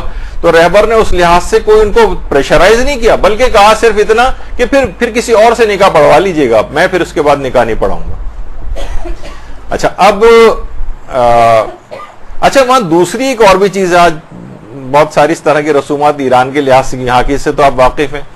شوہر و بیوی جو ہونے والے ایک دوسرے کو قیمتی تحائف کا تبادلہ یہ تقریباً واجب کے برابر ہے وہاں پر, اور عام معمولی تحائف نہیں, قیمتی ترین تحائف کا تبادلہ کرتے ہیں عام طور پر. علماء وغیرہ کے خاندانوں میں شاید اتنا نہیں ہوتا, لیکن عام جو وہاں کا ایک ہے مسئلہ, اس پہ بہت کافی کوشش ہو رہی ہے کسی طرح سے اس پہ قابو پایا جائے. تو اب مجتبہ جو تھے انہوں نے تو کہا کہ میں اچھا وہاں پہ کیا ہے, انتہائی قیمتی گھڑیاں, انتہائی قیمتی انگوٹھیاں, سونے کے زیورات اس طرح سے جو ہے وہ تحائف میں دیے جاتے ہیں. مجتبہ نے منع کر دیا کہ میں اس قسم کا کوئی تحفہ دے ہی نہیں سکتا ہوں. رہبر معظم نے اس موقع پر کہا کہ میں اپنی ذاتی عقیق کی انگوٹھی, یہ مجتبہ ہیں دونوں باپ بیٹے آپس میں مل رہے ہیں, انہوں نے کہا کہ میں اپنی ذاتی عقیق کی انگوٹھی حداد عادل کو دی. کہا کہ کسی نے مجھے تحفے میں دی تھی, لیکن یہ انگوٹھی اب میں اپنی بہو کو تحفے میں دینا چاہتا ہوں. اور کیونکہ مجتبہ, اور اس سے بھی میں یہ کہتا ہوں مجتبہ کے لیے کوئی قیمتی تحفہ نہ خریدے, بلکہ میری اسی انگوٹھی کو مجتبہ کو تحفے میں دے دے. اچھا اس لحاظ سے ایک بہت بڑے مہر کے اعتبار سے جو وہاں کا وہ تھا وہ ختم کیا, اور اس انگوٹھی کے ذریعے انتہائی قیمتی جو تحائف تھے اس کو, اس رسم سے بالکل نجات اس انگوٹھی نے وہاں پہ اس لحاظ سے بہت کام کیا. اس کے بعد ایک اور مرحلہ یہ پیش آ گیا کہ حداد عادل سے یہ بات طے ہوئی کہ جناب اب یہ شادی ہوگی کہاں, تو کہا کہ اگر تم کسی, رہبر نے کہا کہ کسی بڑے جگہ پہ اگر تم کرنا چاہو تو تمہیں اختیار ہے, لیکن پھر میں شریک نہیں ہوں گا. میرا یہ 3 کمروں والا جو گھر ہے اس میں جتنی بھی مہمانوں کی گنجائش بن سکے اس سے آدھے مدعو کر لو. تو انہوں نے کہا یہ تینوں کمرے اگر ملا بھی لیے جائیں تو بہرحال 200 کی گنجائش بنتی ہے, کچھ باہر کا بھی اطراف میں لے لیا جائے تو اس کے آدھے یعنی 100 50 دونوں طرف کے مہمان, قریب ترین رشتہ دار, اور اس میں کچھ صدر خاتمی بھی تھے اس زمانے میں, اور ہاشمی رفسنجانی حیات تھے, اور کھانا بھی بہت سادہ تھا. اور بارات 2 ٹیکسیوں میں گئی, بارات 2 ٹیکسیوں میں گئی ہے. اور ایک موقع پر گاڑی کی بڑی شدید ضرورت پیش آ گئی تھی, لیکن رہبر نے سختی کے ساتھ منع کیا ہوا تھا کوئی سرکاری گاڑی استعمال نہیں کی جائے گی, اور صرف ایک قالین, وہاں پہ قالین تو ایسے ہی جیسے چٹائی کا ایک نہیں فولڈ کر کے کسی کو چٹائی تحفے میں دیں. ایران میں قالین لگژری اور وہ شمار نہیں ہوتے, بلکہ ایک ضرورت کی ایک چیز ہوتی ہے. ایک قالین, چھوٹا قالین جو ہے رہبر نے تحفے میں دیا, ایک حداد عادل نے دیا, اور تاکید کر دی گئی تھی کہ دفتری یا حکومتی کوئی بھی چھوٹی سے چھوٹی چیز بھی شادی میں استعمال نہیں ہوگی. تو بہرحال آپ نے دیکھا کہ رہبر کی وہ انگوٹھی ایک بظاہر ایک دنیاوی اعتبار سے ایک بے قیمت انگوٹھی, یعنی دنیا کے اعتبار سے, یعنی اس کے اندر کوئی قیمتی نہیں تھی کوئی بہت زیادہ, لیکن کتنے قیمتی جنجالوں سے اس نے گھرانوں کو جو ہے نا وہ بچا لیا. اچھا اللہم صلی علی محمد.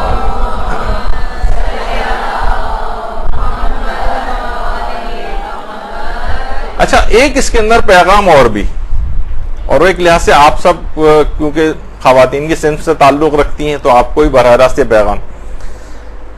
دیکھیے اس شادی میں جو سب سے زیادہ رول پورا فل پلے کیا, آپ بھی سوچ رہے ہوں گے صرف مرد حضرات نے جو ہے وہ پلے کیا ہے سارا, یہ دو آدمیوں نے ساری چیز کی، ڈیلنگ سب کی، اور اس کو ایک سادہ ترین شادی کے اندر تبدیل کر دیا.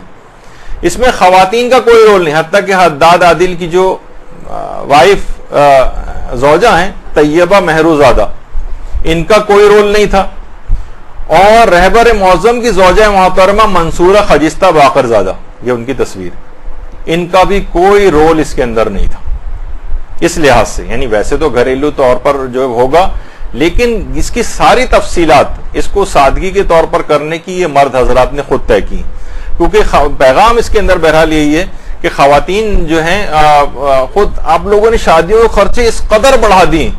وہ جناب ڈرون بھی آپ کو چاہیے تصویروں کے لیے، اور اس کے علاوہ جناب وہ کسی بڑے اس جگہ سے بیوٹی پارلروں کے لاکھوں روپے کے اخراجات ہو گئے ہیں، کپڑوں کے اخراجات ہو گئے ہیں، کھانوں کے اور ہوٹلز کے اور لانس کے، اور دنیا جہان کے آپ خود واقف ہیں کہ ایک عام سے جو بالکل ایوریج اور متوسط گھرانے کے، ان کی 25-30 لاکھ کی ساری اگر آپ دیکھا جائے تو شادیاں جو ہیں وہ اس سے یہ تو میں بہت 25-30 لاکھ کم سے کم اس کے اندر خرچ ہونے لگے ہیں. اور اس طرح سے جو لوگ ایک اعداد و شمار جو جمع کیے کسی اخبار کے اندر پڑھا تھا، ایوریج گھرانوں کی شادیوں میں کتنے اس کے لیے قرضے لیے جاتے ہیں، کتنے جگہوں سے وہ سال تک وہ اتارے جاتے ہیں. لیکن کیا وہ ایک دن کی بادشاہی قائم کرنے کے لیے، ایک دن کے تظاہر کے لیے، ایک دن کی شوبازی کے لیے اتنے زیادہ، یہی 25 لاکھ روپے سادگی کے ساتھ اگر 1-2-3 لاکھ کے اندر کر دی جائے، اور اس کے بعد ان نئے خاندان والوں جو بن رہا ہے ان کا شوہر و بیوی کا، انہی کو آپ گفٹ کر دیں گے، زندگی بھر میں ان لوگوں کے لیے کچھ کام آ جائیں گے یہ پیسے. وہ کچھ نہ کچھ اس سے اپنا روزگار میں اور کسی چیز میں بہتری پیدا کر سکتے ہیں. لیکن بہرحال یہ نہیں ہو رہا ہے. خواتین کو اس میں آگے آنا پڑے گا، یا مرد حضرات کو یہ تمام چیزیں ٹیک اوور کر کے اپنے ہاتھ میں لینی پڑیں گی. خواتین کیونکہ مجھے پتا ہے کہ آپ اگر قائل ہو بھی جائیں تو جو آپ کو جن دیگر خواتین سے مقابلہ کرنا پڑے گا وہ اتنی مضبوط ہوں گی کہ وہ آپ کو دبا لیں گی. تو بہرحال یہ شادی بھی طے ہو گئی، اس کے بعد بہترین طریقے سے انجام پائی، اور مجتبیٰ خامنئی، اس کے بعد ان کی اولادیں بھی ہوئیں، اور اس کے بعد یہ خوش و خرم زندگی سادگی کے ساتھ آج بھی یہ لوگ گزار رہے ہیں، اور ایک بہترین بابرکت زندگی ان کے سامنے. تو آپ نے دیکھا کہ بہرحال ایک انگوٹھی نے کتنے خاندانوں کو ایک کتنے بڑے اس سے جو ہے وہ گزارا ہے، ایک مشکل مرحلے سے اور مشکل صورتحال سے نکالا ہے. تو انگوٹھیوں کے اعتبار سے آپ لوگوں کو مبارک ہو کہ یہ 3-10 آج مکمل ہو گئے، اور کسی اور چوتھے کی طرف جانے کے امکانات تھے، لیکن میں نے اسے خود ہی روک دیا کہ نہیں، اس سے زیادہ اب آگے نہیں لے جانا ہے. بہت سی چیزیں اسکپ بھی کرنی پڑ گئیں. تو اب انشاءاللہ کیونکہ آگے بہت سے اہم مراحل آ رہے ہیں، شعبان آ رہا ہے، امام زمانہ علیہ السلام 15 شعبان جو ہے اس لحاظ سے آ رہی ہے.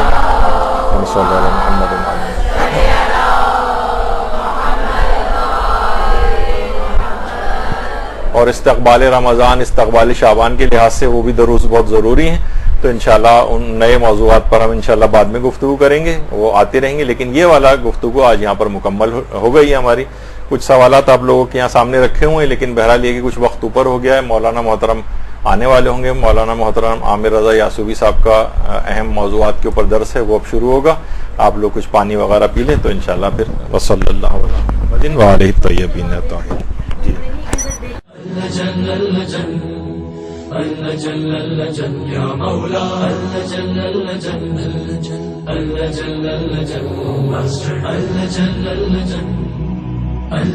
يا صاحب السماء